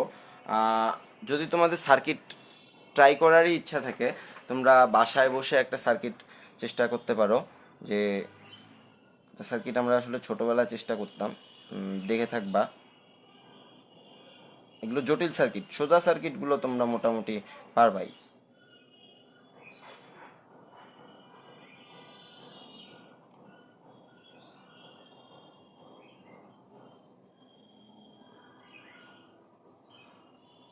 ওকে, সো একটা ঘন কাটতেছি অ্যাকচুয়ালি, ঘন একটা রেজিস্ট্যান্স, এটা মনে হয় তোমরা দেখছো কিউবিক সার্কিট। ঘন একটা রেজিস্ট্যান্স, একটা ঘনকের কয়টা হাত, এরকম 4 8 12টা, ঠিক আছে? প্রতিটা রেজিস্ট্যান্সের ভ্যালু আমি দিলাম, আর প্রতিটা রেজিস্ট্যান্সের ভ্যালু, প্রতিটা জাস্ট আর, এখানে এ বের করলাম, এখানে বি বের আমি লাগাই দিলাম। টোটাল রেজিস্ট্যান্স কত বা আর ইকুইভ্যালেন্ট কত, এগুলো হচ্ছে তোমাদের 9 10-এর জন্য মোটামুটি কমপ্লিকেটেড সার্কিট। এই সার্কিটগুলো বাসা বাড়িতে একটু চেষ্টা করে দেখতে পারো, এটা অনেক বিখ্যাত সার্কিট, সলিউশন চাইলে দেখেও নিতে পারো। এটা নিয়ে আমরা কথা বলবো না, মানে এগুলো জাস্ট ট্রাই করে দেখতে পারো। সো আমাদের সার্কিট সলভিং মোটামুটি হয়েছে, আমরা মোটামুটি ইকুইভ্যালেন্ট রেজিস্ট্যান্সটা বের করতে পারি। আমরা যদি ইকুইভ্যালেন্ট রেজিস্ট্যান্স বের করতে পারি, আমাদের যদি এখানে ভোল্টেজ দেওয়া থাকে, তাহলে আমরা টোটাল কারেন্ট বের করতে পাবো কিভাবে, V divided by R equivalent. So আমরা এখন কারেন্টও বের করতে পারি। সো আমাদের মেইনলি টার্গেট আছে এখন যে আমরা দুইটা জিনিস শিখবো, একটা হচ্ছে voltage divider rule and current divider rule. So আমরা একটু ভোল্টেজ ডিভাইডার রুলটা নিয়ে কথা বলবো ফার্স্ট অফ অল। দেখো, এই রুল দিয়ে অঙ্ক করলে ম্যাথ অনেক ইজি হয়ে যাবে তোমাদের। ভোল্টেজ বের করার যে প্রবলেম, তোমরা হয়তো জানো এই রুলটা সম্বন্ধে। ভোল্টেজ ডিভাইডার রুল কি?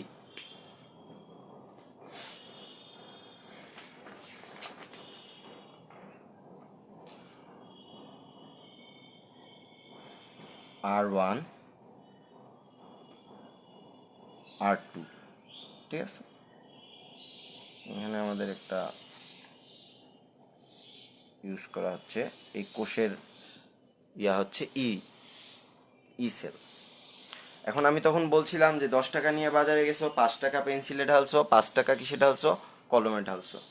তুমি পরিমাণ সেল নিয়ে যাচ্ছ, তোমার আই পরিমাণ কারেন্ট এখানে ক্রিয়েট হইতেছে। তুমি তাইলে এর কিছু ভোল্টেজ R1 এ ঢালবা, এর কিছু ভোল্টেজ R2 এ ঢালবা। সো তুমি R1 এ যেই ভোল্টেজটা ঢালছো ওটা V1, R2 এ যেই ভোল্টেজটা ঢালছো ওটা V2। V1 এর ভ্যালু কত হবে, I ইন্টু R1, V2 এর ভ্যালু কত হবে, I ইন্টু R2, তাই না? তো আমরা মেনলি যেহেতু সিরিজ কানেকশন, এটা কোন কানেকশনে আছে, R1 R2 কোন কানেকশনে আছে, R1 R2 আসে সিরিজ কানেকশনে। তার মানে R1 এর ভিতর দিয়েও যেই পরিমাণ কারেন্ট যাচ্ছে, R2 এর ভিতর দিয়েও অ্যাকচুয়ালি ওই পরিমাণ কারেন্টই যাচ্ছে। তাহলে ভি ইজ ইকুয়াল যদি আমরা IR লিখি, যেহেতু R1 R2 এর মধ্যে দিয়ে সেম পরিমাণ কারেন্ট যাচ্ছে, তার মানে এই সার্কিটের ক্ষেত্রে বা এই লজিকে আই কি কনস্ট্যান্ট। তার মানে ভোল্টেজ ডিভাইডার রুল নিয়ে আমরা কথা বলতেছি। চিন্তা করো, ভোল্টেজ ডিভাইডার রুল তখনই অ্যাপ্লিকেবল হবে যখন রেজিস্ট্যান্সগুলো কিসে যুক্ত থাকবে, সিরিজে যুক্ত থাকবে, ঠিক আছে? যেহেতু এই সার্কিটের ক্ষেত্রে আই কনস্ট্যান্ট, তাহলে আমরা ভি কে কার সমানুপাতিক লিখতে পারবো, আর এর সমানুপাতিক লিখতে পারবো, ঠিক আছে? এখন যদি এমন লেখা যায়, আমরা এমন লিখলে কি জানি v1/v2 সমান সমান কি লিখতে পারবো, r1/r2, এমনভাবে লিখতে পারবো কিনা, মানে একটু আগে তো আমরা সমানুপাতিকের থিওরি দেখছি, ওইদিকে r1/r2 সমান সমান l1/l2 গুণন a2/a1 গুণন ρ1/ρ2 যখন আমরা আপেক্ষিক রোধ পড়েছিলাম। সো এইটা জাস্ট এমনি লিখলাম, এটা লেখার উদ্দেশ্য হচ্ছে ভি সমানুপাতিক আর দিয়ে আমরা এই ইকুয়েশনটা বানাইতে পারবো।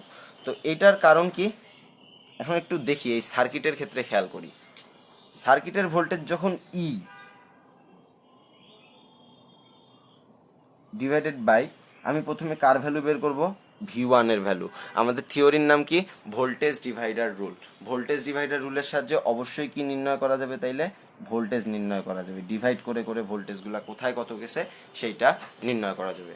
সো আমি বের করব V1 সমান সমান V1/V2 সমান সমান কি R1/R2, মানে V1 এর সাথে রিলেটেড রেজিস্ট্যান্স R1, V2 এর সাথে রিলেটেড রেজিস্ট্যান্স R2। সো যখন আমরা ইউজ করতেছি তখন দাঁড়াচ্ছে কি, যখন ইউজ করতেছি তখন টোটাল রেজিস্ট্যান্স কত, R1 প্লাস কত R2। ইউজ যখন করতেছি তখন টোটাল রেজিস্ট্যান্স কত, R1 plus R2। So R1 plus R2, কারণ আমরা পুরা সেলটাকে নিচ্ছি, পুরা সেল কি ই, তাহলে ই এর জন্য রেজিস্ট্যান্স কি, সার্কিটের রেজিস্ট্যান্স। এরপর আমরা নিচে কি নিছি, V1, যেহেতু নিচে V1কে নিছি, V1 নেওয়ার অর্থ কি দাঁড়াচ্ছে, V1 এর রিলেটেড রেজিস্ট্যান্স কত, R1। সো আমরা এখানে ভাগ দিব কত, R1। সো আমরা আমাদের এই ইকুয়েশন থেকে V1কে কি লিখতে পারবো, V1 সমান সমান লিখতে পারবো R1 divided by R1 plus R2 into E. So voltage divider রুলের সাহায্যে আমরা খুব সহজেই V1 V2 বের করে ফেলতে পারি। তাহলে V2 কি হবে, কিছুই না, জাস্ট R1 এর জায়গায় কি বসে যাবে, R2।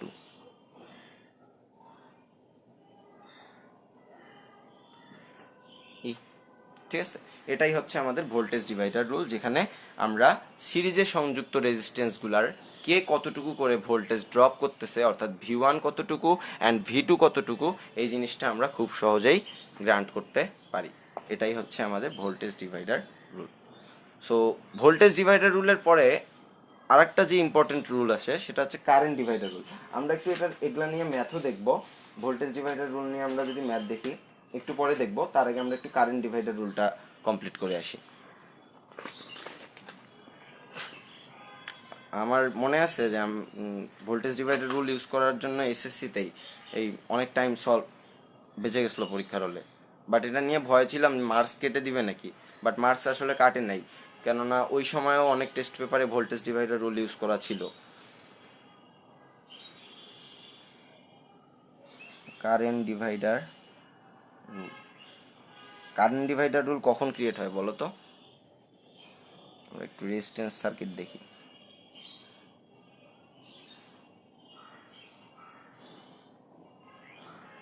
এটা হচ্ছে R1 অ্যান্ড এটা হচ্ছে আমাদের কি R2, এটা হচ্ছে আমাদের সেল ই। ওকে, আমাদের এখান দিয়ে কারেন্ট কি ক্রিয়েট হবে, আই।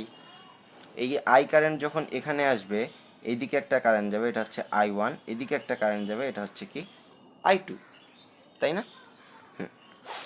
তো আমরা তো খুব সহজেই নর্মালি এগুলো বের করে ফেলতে পারি যে তার আগে আমি একটু বলি যে এই R1 R2 কিসে আছে, প্যারালালে আছে, তার মানে এদের দুই প্রান্তের ভোল্টেজ অ্যাকচুয়ালি কি সেম। R1 এর দুই প্রান্তের ভোল্টেজও যা, R2 এর দুই প্রান্তের ভোল্টেজও তাই। So I is equal two কি V ডিভাইডেড বাই R। তো এই সার্কিটটার ক্ষেত্রে R1 এবং R2 দুইটার ক্ষেত্রেই ভোল্টেজ কি সেম, তাহলে এই সার্কিটে কনস্ট্যান্ট কে, ভোল্টেজ। ভোল্টেজ যদি কনস্ট্যান্ট হয় তাইলে আই আর এর কি হয়ে যাবে, ব্যস্তানুপাতিক, তাই না? আই আর এর কি হবে, ব্যস্তানুপাতিক। তাহলে আই সমান সমান, যদি সমানুপাতিকটা তুলে দেই দাঁড়াবে কি কে ইন্টু 1/r। সো আই আর সমান সমান দাঁড়াবে কি কনস্ট্যান্ট, ওই ভি, আই আর মানে কি ভি, আর ভি কি এই সার্কিটে কনস্ট্যান্ট, যেহেতু কনস্ট্যান্ট তার মানে আমরা এগুলাকে এমনি লিখতে পারবো I1 R1 সমান সমান কি I2 R2 সমান সমান কি dot dot dot dot dot IN RN, মানে এটা তো সিস্টেম, তাই না? আমরা যেমন এখানে লিখছিলাম যে ভি কার সমানুপাতিক ছিল, ভি সমানুপাতিক ছিল আর এর, ভি আর এর সমানুপাতিক ছিল জন্য আমরা কি লিখতে পাইছিলাম এখান থেকে, কেমনে লিখছিলাম জিনিসটা, ভি আর এর সমানুপাতিক মানে কি, ভি সমান সমান K into R, so V by R মানে কি কে, সো আমরা লিখতে পারবো কি V one by R one সমান সমান কি V two by R two সমান সমান কি dot dot dot dot dot V N by R N.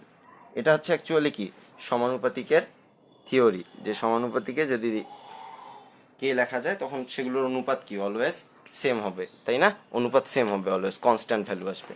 তো এক্ষেত্রেও কি সেম।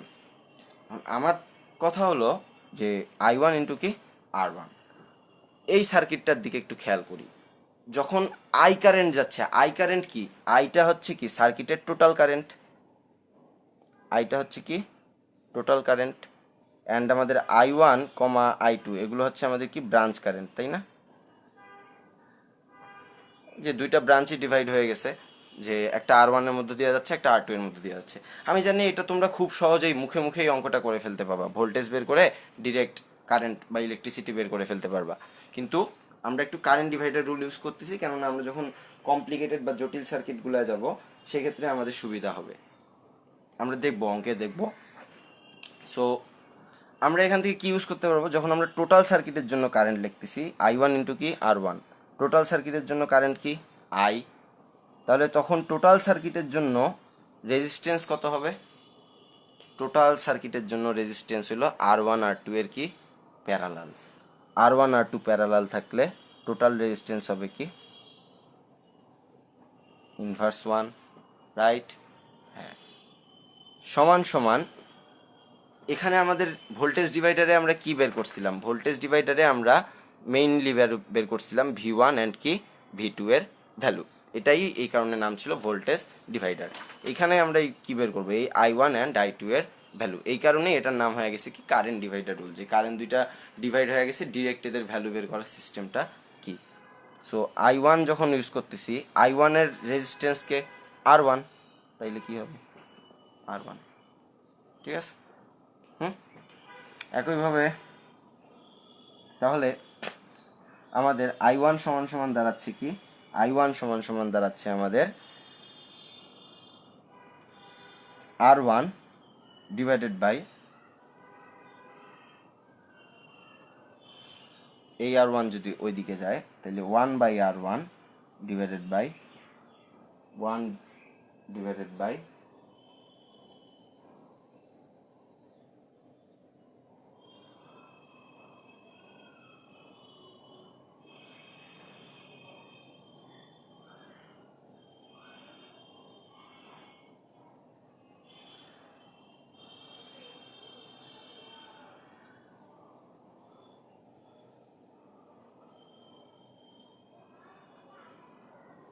তাই না, দাঁড়াচ্ছে আমাদের ইকুয়েশন কি এইটা। So R one R two উপরে যাবে R two divided by I one সমান সমান আমার দাঁড়াচ্ছে কি উপরে যাবে আর টু, এখানে হবে কি দুইটা কারেন্টের যোগফল ইন্টু কি আই। সো আমাদের আই ওয়ানের ইকুয়েশন দাঁড়াচ্ছে এইটা। তাহলে আই টু এর ইকুয়েশনটা তোমরা একটু মুখে মুখে বলো তো কি হবে।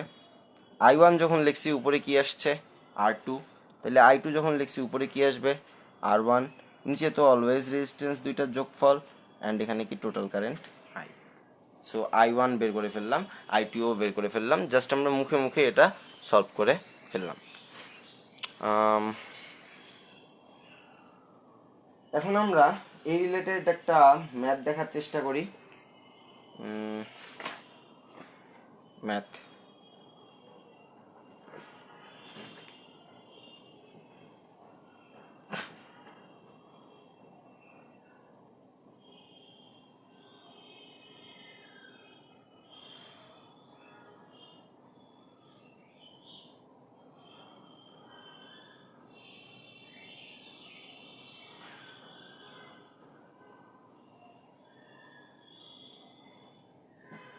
নয় ভোল্ট, এই বরাবর যে কারেন্টটা যাচ্ছে ওটা হচ্ছে কি আমার আই, তাহলে এই বরাবর যে কারেন্ট যাবে ওটা আই ওয়ান, এই বরাবর যে কারেন্ট যাবে ওটা কি আই টু।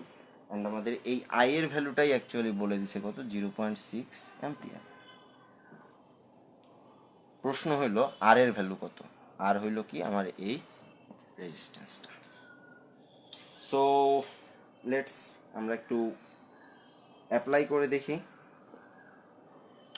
আমরা জানি কি মেইন কারেন্ট কত, আমাদের টোটাল কারেন্ট এখানে আমাদের কত দেওয়া আছে, আমরা একটু আগেও দেখছি টোটাল কারেন্ট হলো আইকে বলা হয় 0.6 অ্যাম্পিয়ার।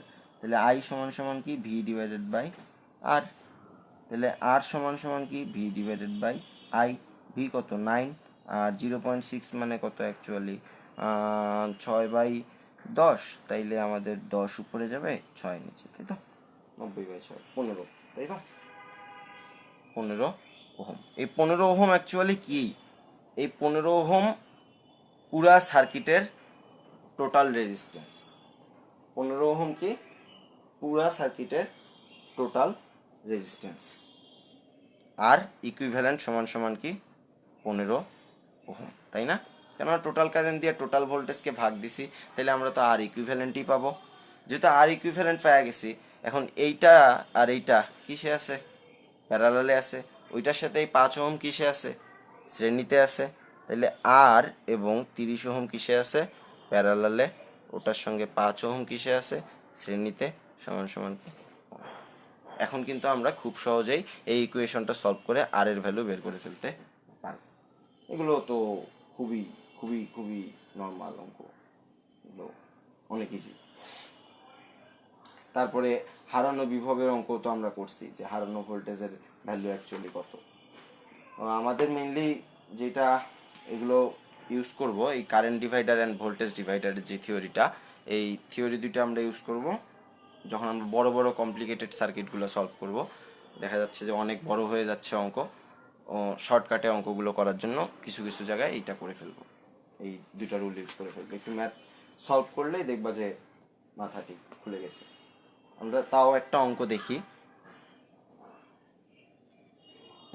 সাপোজ এদিকে দিই আমরা 10 ওহম, অ্যান্ড এখানে দিলাম আমরা একটা কোষটা ধরলাম 10 ভোল্ট, অ্যান্ড আমরা এখানে একটা রেজিস্ট্যান্স দিলাম, এখানে একটা রেজিস্ট্যান্স 15 ওহম দেই, এটা 20 ওহম, ঠিক আছে, এটা কানেক্টস।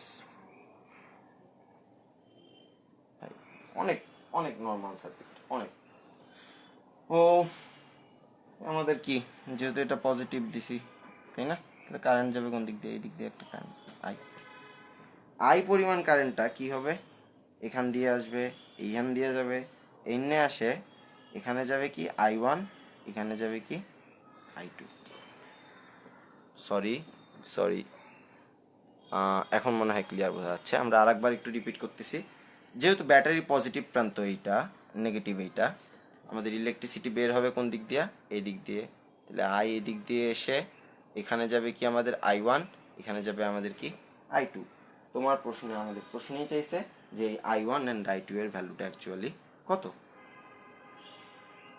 সো আমরা আমাদের থিওরি সম্বন্ধেই জানছি। যখন I1 এর ভ্যালু পড়বো আমরা, যে এখানে এই 10 আর 5 মিলে কত লেখা যাবে 15।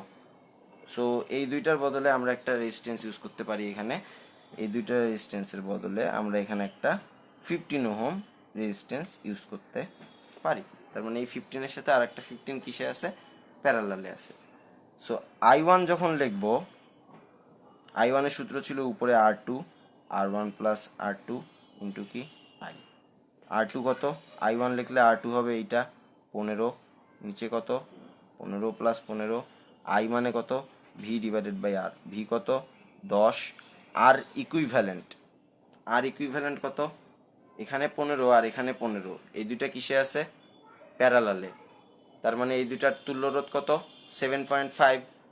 এই 7.5 এর সাথে আমি যে এখানে 20 ওহম ইউজ করছি, এটা কিন্তু 20 ওহম, এইটা কিসে আছে, শ্রেণীতে। এই আরেকবার খেয়াল করো, এই 5 আর এই 10 মিলে কি হয়েছে, সিরিজ হয়ে কি হয়েছে 15। এই 15 কি প্যারালালে। দুইটা সেম ভ্যালুর রোধ প্যারালালে থাকলে তাদের ইকুইভ্যালেন্ট হয়ে যায় তাদের ভ্যালুর অর্ধেক। এই কারণে 15 প্যারালালে থাকার কারণে এই দুইটা মিলে কত হয়েছে 7.5। 7.5 20-এর সাথে যুক্ত হয়ে কত হবে? 27.5। এটাই হচ্ছে আমার আর ইকুইভ্যালেন্ট। সো 10 ডিভাইডেড বাই 27.5 দিলে আমরা সরাসরি এখানে I1 এর ভ্যালুটা পেয়ে যাচ্ছি। দেখো আমাদেরকে কিন্তু অঙ্কটা ভাগ ভাগ করে করতে হচ্ছে না, আমরা জাস্ট একটা লাইনের মধ্যে স্টেবল থেকে অঙ্কটা করে ফেলতে পারতেছি। এইটাই হলো আমাদের কারেন্ট ডিভাইডার রুল ইউজ করার সুবিধা। আমরা যখন I2 ইউজ করব, I2 এর সূত্র কি ছিল? উপরে R1, নিচে কি R1 প্লাস R2 ইন্টু কত? I।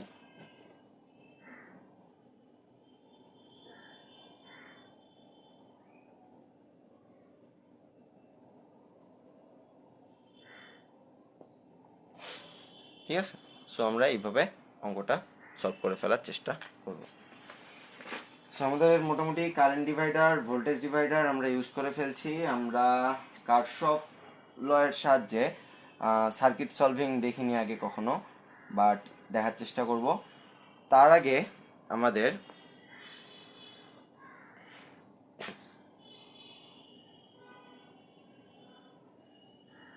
সার্কিটের যদি একটা অঙ্ক বলি, যে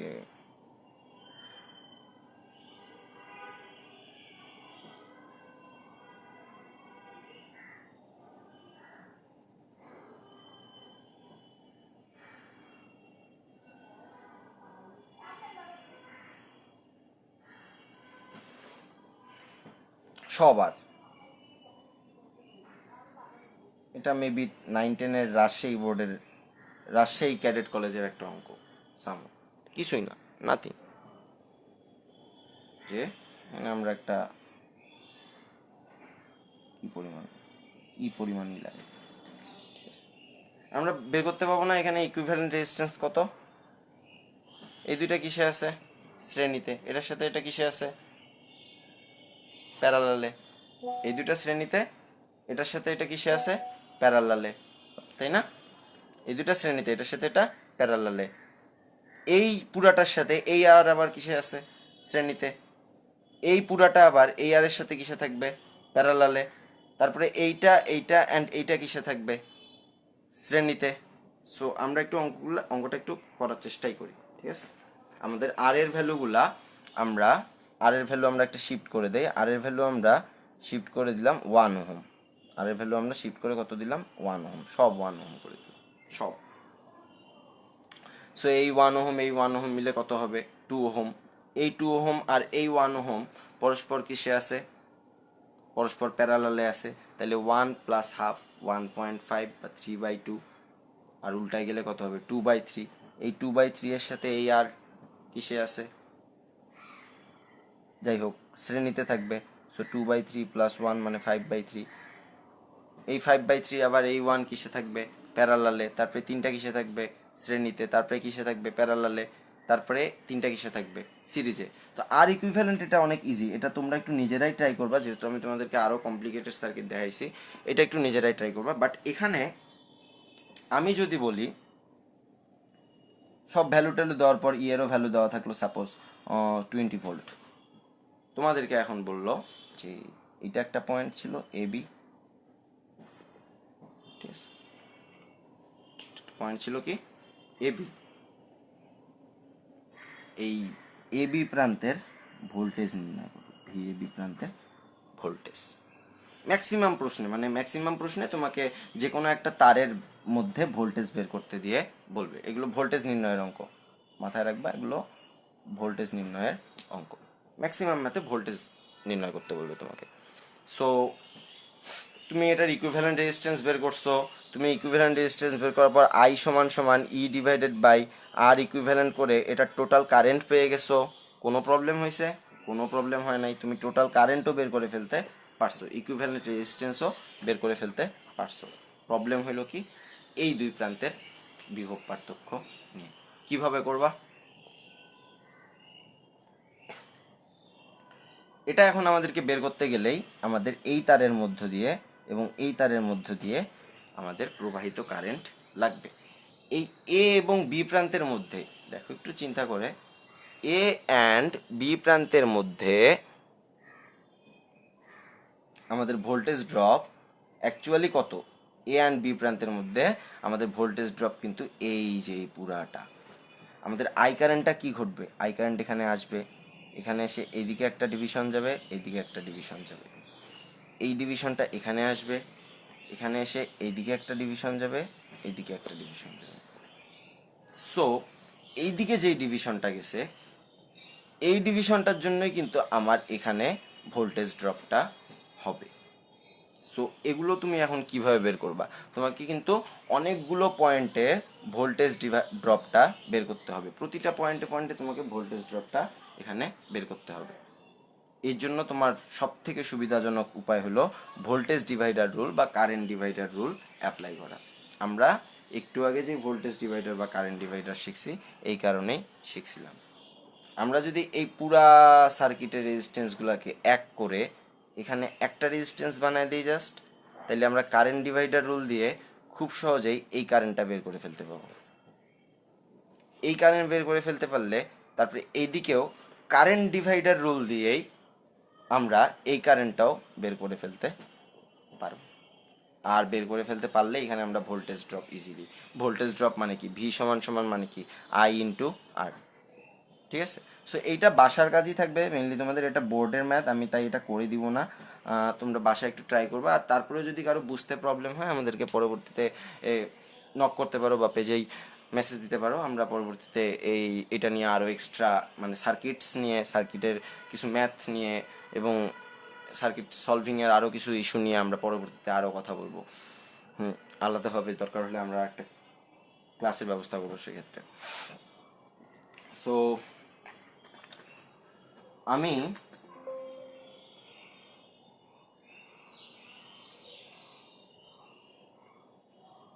এখন আমরা মেনলি করব যে আমাদের যে তড়িৎ শক্তি ব্যয় হয়, তড়িৎ শক্তিটা ব্যয় হয় বাসা বাড়িতে বিদ্যুৎ বিলের অঙ্ক। বিদ্যুৎ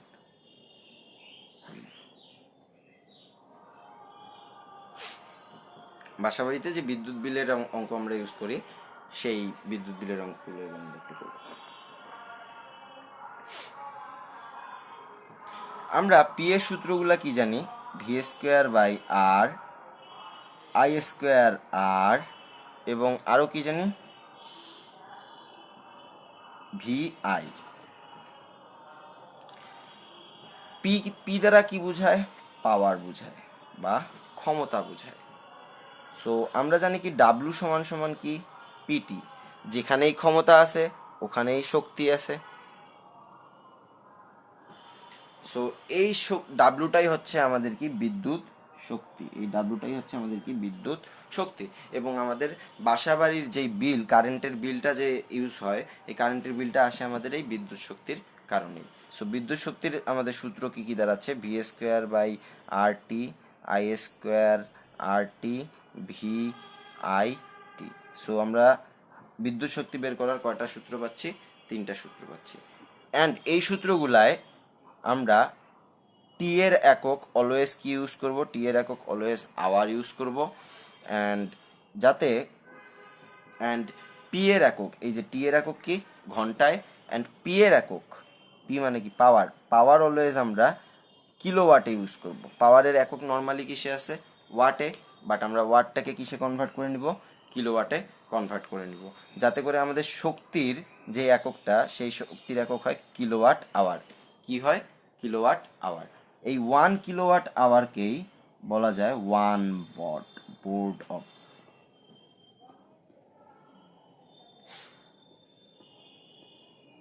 ঠিক আছে, বিওটি একক। এই 1 কিলোওয়াটকেই আমরা বলে থাকি কি 1 বিওটি। ঠিক আছে। সো এইটা কিছুই না, এখন আমরা আমাদের শক্তি পেয়ে গেলাম। এই শক্তিকে আমরা কোন এককে পাচ্ছি, 1 কিলোওয়াটে, মানে কিলোওয়াট এককে পাচ্ছি। 1 কিলোওয়াট আবার কি 1 বিওটি। আর এইটাই মেনলি আমাদের বলা হয়ে থাকে যে পার ইউনিটের দাম কত, 5 টাকা পার ইউনিট। এই বিওটিটাই হচ্ছে আমাদের কি পার ইউনিট ভ্যালু। যে তোমার সাপোজ ম্যাথে আসলো 30 বিওটি, তোমার প্রশ্নে বলা থাকবে যে 1 বিওটির দাম 5 টাকা, তাহলে 30 বিওটির দাম কত, 150 টাকা। এইভাবে তো আমরা টোটাল বিদ্যুৎ বিলগুলো বের করে ফেলি। আমার মনে হয় না বিদ্যুৎ বিল নিয়ে কারো অঙ্ক কোনো ঝামেলা হতে পারে, বাট এটা অনেক ইম্পর্টেন্ট একটা টপিক। বিদ্যুৎ বিলের অঙ্ক থেকে প্রতি বছর আমাদের বোর্ডে বলো, তারপরে ক্লাস 9-10 পাস করার পর যদি কেউ ঢাকাতে যাও, ভিকারুননিসাতে পরীক্ষা দাও, হলিক্রসে পরীক্ষা দাও, বা নটরডেমে পরীক্ষা দাও, সেন্ট জোসেফে পরীক্ষা দাও, ঢাকাইয়া হইতে চাও, তখন তো অ্যাডমিশন টেস্ট দিতে হবে, তাই না? রংপুরের কলেজে তো অ্যাডমিশন টেস্ট দিতে হয় না, রংপুরে তো চিল। তো অ্যাডমিশন টেস্ট দিতে গেলে তখন দেখবা যে এই বিদ্যুৎ বিল থেকে একটা অঙ্ক মাস্ট থাকবে। শুধু এইটা না, তুমি এই বিদ্যুৎ বিলের অঙ্ক আজকে করতেছো, তুমি দেখবা যে এই বিদ্যুৎ বিলের অঙ্ক তুমি যখন ফিউচারে ইঞ্জিনিয়ারিং অ্যাডমিশন টেস্ট দিবা, ভার্সিটি অ্যাডমিশন টেস্টগুলো দিবা, দেখবা যে এই বিদ্যুৎ বিলের অঙ্ক এভরি টাইম আসছে। সো তুমি যদি আজকে ভালোভাবে বিদ্যুৎ বিলের অঙ্ক করো, তোমাকে আর কখনো বিদ্যুৎ বিলের অঙ্ক করতে হবে না ইন্টার লাইফে। কিন্তু বিদ্যুৎ বিল থেকে তোমার আজকে যেমন অঙ্ক আসবে, ফিউচারেও অঙ্ক আসবে। সো বিদ্যুৎ বিলের অঙ্কগুলো একটু খুবই ইম্পর্টেন্ট সহকারে করার চেষ্টা করবো। আমরা কি একটা অঙ্ক করব?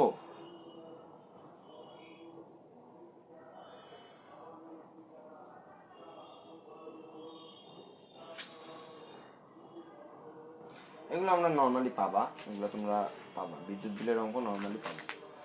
আমি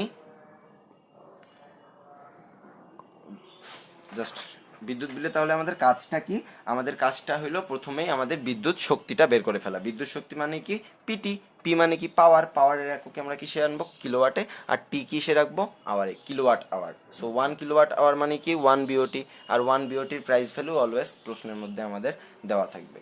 সো এটার উপর ডিপেন্ড করে, মাসের উপর ডিপেন্ড করে কত দিয়ে গুণ করতে হবে, কি করতে হবে, এগুলো করে তোমরা একটু কাইন্ডলি বিদ্যুৎ বিলের অঙ্কগুলো করে ফেলবা। তোমাদের বইয়ের মধ্যেই কিছু অঙ্ক আছে, এই অঙ্কগুলোই মেনলি করবা। বইয়ে যে অঙ্কগুলো দেওয়া আছে ওগুলো করলেই এনাফ আসলে। তো এখন হলো আমি একটা যদি অঙ্ক বলি, যে একটা ব্যাটারি দিছি,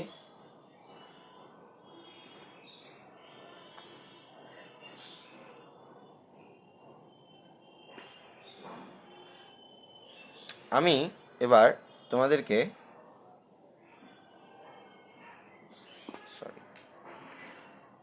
দুইটা বাল্ব দিছি, এটা বাল্ব 1 অ্যান্ড এটা বাল্ব 2, দুইটা বাল্ব দিছি। দেখো এটা একটা অঙ্ক, ম্যাথ। এই বাল্ব কত? এই বাল্ব 220 ভোল্ট, 60 ওয়াট। এই বাল্ব কত? এটাও 220 ভোল্ট, বাট এটা 100 ওয়াট। ঠিক আছে, এখন এই দুইটা বাল্বকে সিরিজে কানেক্ট করা হলো। 1 নম্বর প্রশ্ন, বাল্ব 1-এর রেজিস্ট্যান্স কত? আবার বাল্ব 2-এর রেজিস্ট্যান্স কত? রেজিস্ট্যান্স বের করা তো অনেক ইজি। রেজিস্ট্যান্স বের করার সূত্র কি? ভি দেওয়া আছে, পি দেওয়া আছে। আমরা পি সমান সমান কি জানি? ভি স্কোয়ার বাই আর। তাহলে আর সমান সমান আমরা কি জানবো? ভি স্কোয়ার বাই পি দিয়ে আমরা খুব সহজেই বাল্ব 1-এর জন্য রেজিস্ট্যান্স R1, বাল্ব 2-এর জন্য রেজিস্ট্যান্স কি? R2 বের করে ফেলতে পারবো। এখন এখানে যে এক্সট্রা কথাটা আমি বলছিলাম, যে এই বাল্ব 1 এবং বাল্ব 2-কে কিসে কানেক্ট করা হয়েছে? সিরিজে কানেক্ট করা হয়েছে। সিরিজে কানেক্ট করে 220 ভোল্টের একটা ব্যাটারির সাথে যুক্ত করা হয়েছে। এটার অর্থ দাঁড়াচ্ছে যে এখানে একটা বাল্ব 1, এখানে বাল্ব 2, এই দুটোকে কিসে কানেক্ট করলাম? সিরিজে। এবং এদেরকে আমি একটা ব্যাটারি দ্বারা কানেক্ট করে দিছি। এই ব্যাটারির কানেকশন কত? 220 ভোল্ট। এটার কি একটা রেজিস্ট্যান্স আছে R1, এটার একটা কি আছে? রেজিস্ট্যান্স আছে R2, যেটা আমরা 1 নম্বর প্রশ্ন থেকেই পেয়ে গেছি। সো আমাদের 2 নম্বর প্রশ্নটা হলো, কোন বাতিটি বেশি উজ্জ্বলভাবে জ্বলবে?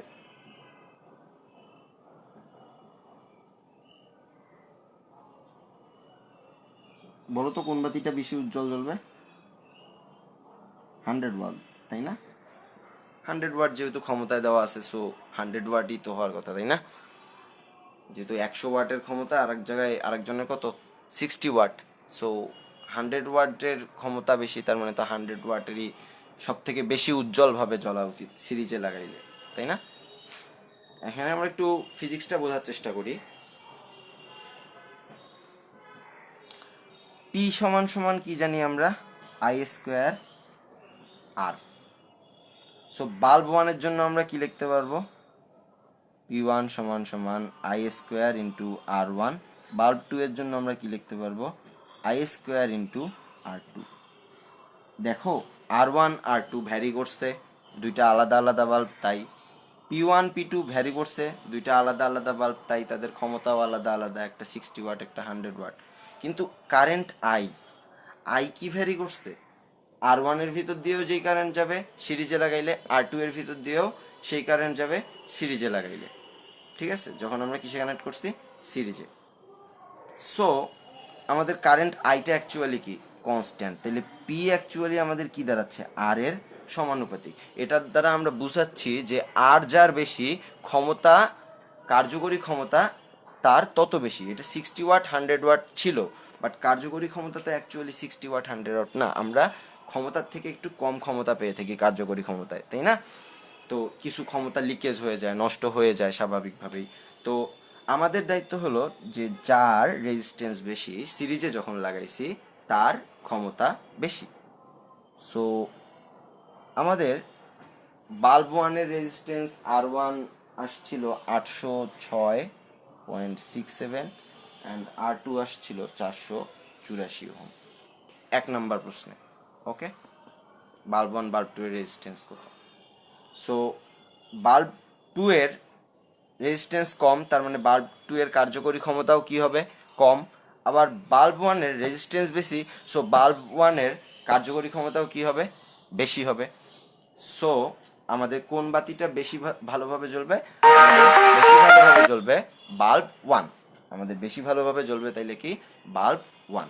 সো আমরা বলতে পারবো যে যখন আমরা সিরিজ কানেক্টেড করছি, যখন আমরা কি কানেক্ট করছি? সিরিজ কানেক্টেড করছি, তখন আমাদের বাল্ব ওয়ান বেশি উজ্জ্বল জ্বলবে, কেননা বাল্ব ওয়ানের রেজিস্ট্যান্স।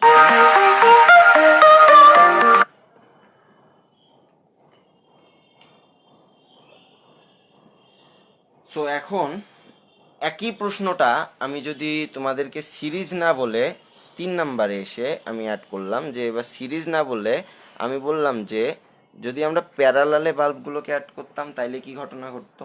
মানে চিত্রটা তখন কি দাঁড়াইতো? এটা একটা বাল্ব, এটা একটা বাল্ব, এই দুইটা বাল্বকে আমরা প্যারালালে একটা 220 ভোল্টের সাথে কানেক্ট করে দিছি। সো প্যারালাল যখন আমরা করি, পি এর কতগুলো সূত্র আছে? V square by R. Parallel করলে ভোল্টেজ কি? কনস্ট্যান্ট। তাহলে পি কার ব্যস্তানুপাতিক হবে? এই আর এর ব্যস্তানুপাতিক হবে। অর্থাৎ যার আর বেশি হবে তার কার্যকরী ক্ষমতা কি হবে? কম হবে। আর যার আর কম হবে তার কার্যকরী ক্ষমতা কি হবে? বেশি হবে। সো বাল্ব ওয়ান এবং বাল্ব টু এর মধ্যে বাল্ব টু এর আর কি ছিল? কম ছিল। তাহলে বাল্ব টু এর কার্যকরী ক্ষমতা কি হবে? বেশি হবে। যেহেতু বাল্ব টু এর কার্যকরী ক্ষমতা বেশি, তাই প্যারালালে লাগাইলে আমাদের বাল্ব টু বেশি উজ্জ্বল জ্বলবে। বাল্ব টু কি জ্বলবে? বেশি উজ্জ্বল জ্বলবে। সো কোন বাল্বটি বেশি উজ্জ্বল জ্বলবে সিরিজে লাগাইলে বা প্যারালালে লাগাইলে?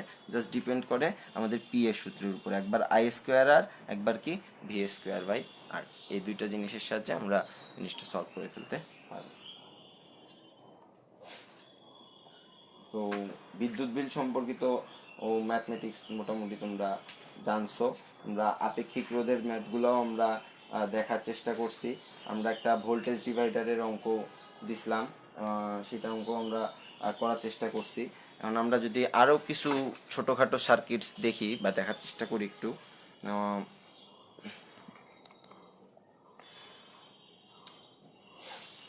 একটা খুবই নর্মাল সার্কিটস আমরা দেখব, লাস্ট সার্কিটস আমাদের এটা।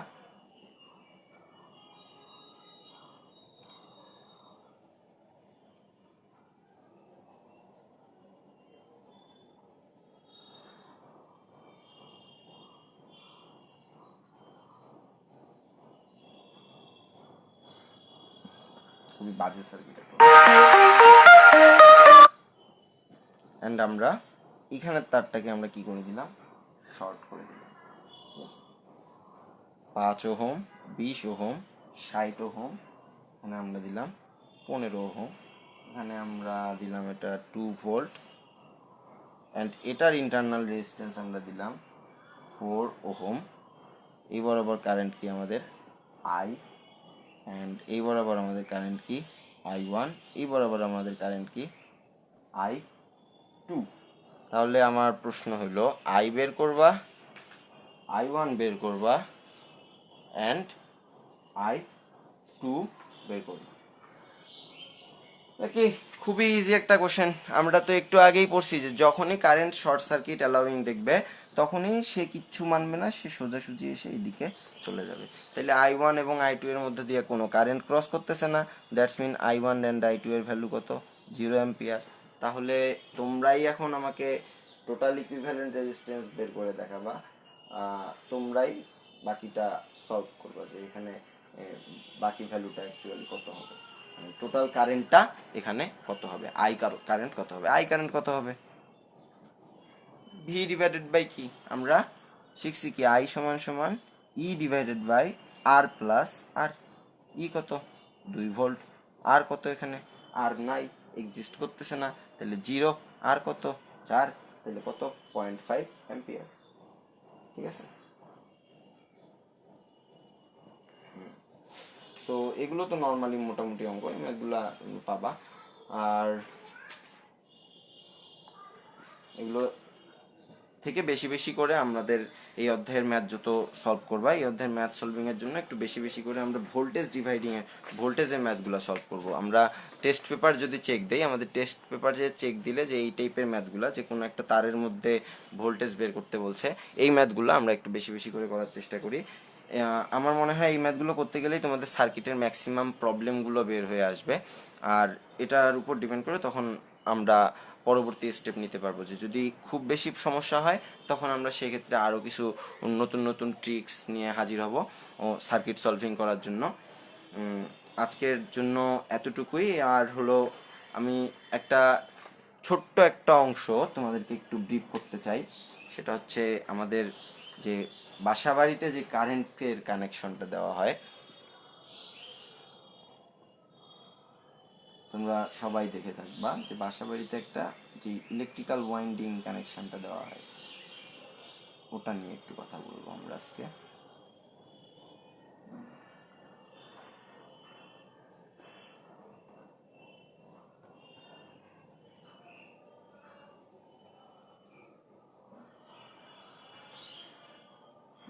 বইয়ের মধ্যে কিছু কিছু জায়গায় কোষের কিছু সিগনেচার আছে, রেজিস্ট্যান্সের কিছু সিগনেচার আছে, তারপরে মানে সার্কিট বিল্ড ড্রয়িং করার জন্য কিছু কিছু সিগনেচার আছে। এই সিগনেচারগুলো আমরা একটু দেখে নিব নিজে থেকেই বইয়ের মধ্যে, এগুলো এমসিকিউ হিসেবে আসে পরীক্ষার হলে। তারপরে নিরাপদ ব্যবহার, আমরা ফিউজের ব্যবহার, তারপরে গ্রাউন্ড কেন করা হয়, এই জিনিসগুলো একটু পড়ে নেব, এগুলো সৃজনশীল অনুধাবন হিসেবে আসতে পারে। আমাদের মেইনলি যে বিষয়টা নিয়ে আমরা কথা বলবো সেটা হচ্ছে আমাদের সাপ্লাই কেবল নিয়ে আমরা একটু কথা বলবো। ওয়েট,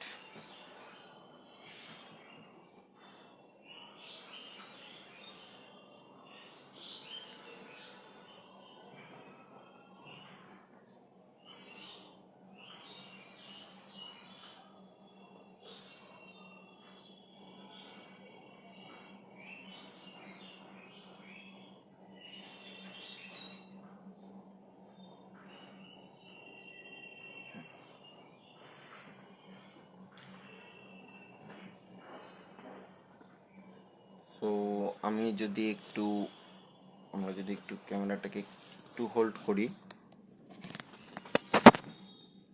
খুব ভুল না করলে আমরা একটা এখানে বড়সড় চিত্র দেখতে পাচ্ছি। এটাকে বলা হয় ইঞ্জিনিয়ারিং ড্রয়িং। তোমরা যখন ইঞ্জিনিয়ারিংয়ে পড়বা তখন সিভিল ড্রয়িংয়ের মধ্যে এগুলো শিখাবে যে ইলেকট্রিক্যাল ড্রয়িং করো, একটা বাসা বাড়িতে কীভাবে মানে ইলেকট্রিক্যালি সিগনেচার করা হয়েছে, বাসা বাড়ি কোন দিক দিয়ে কোন তার যাবে, এগুলো জানতে চাইতে পারে।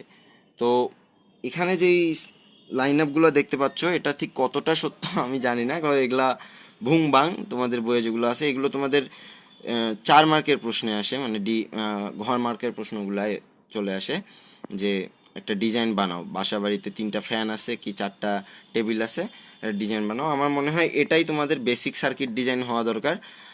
এটা এখানে অনেক ত্রুটি আছে এই বেসিক সার্কিট ডিজাইনটা, এটা ঠিক ঠিক করতে গেলে অনেক গ্যাঞ্জাম আছে।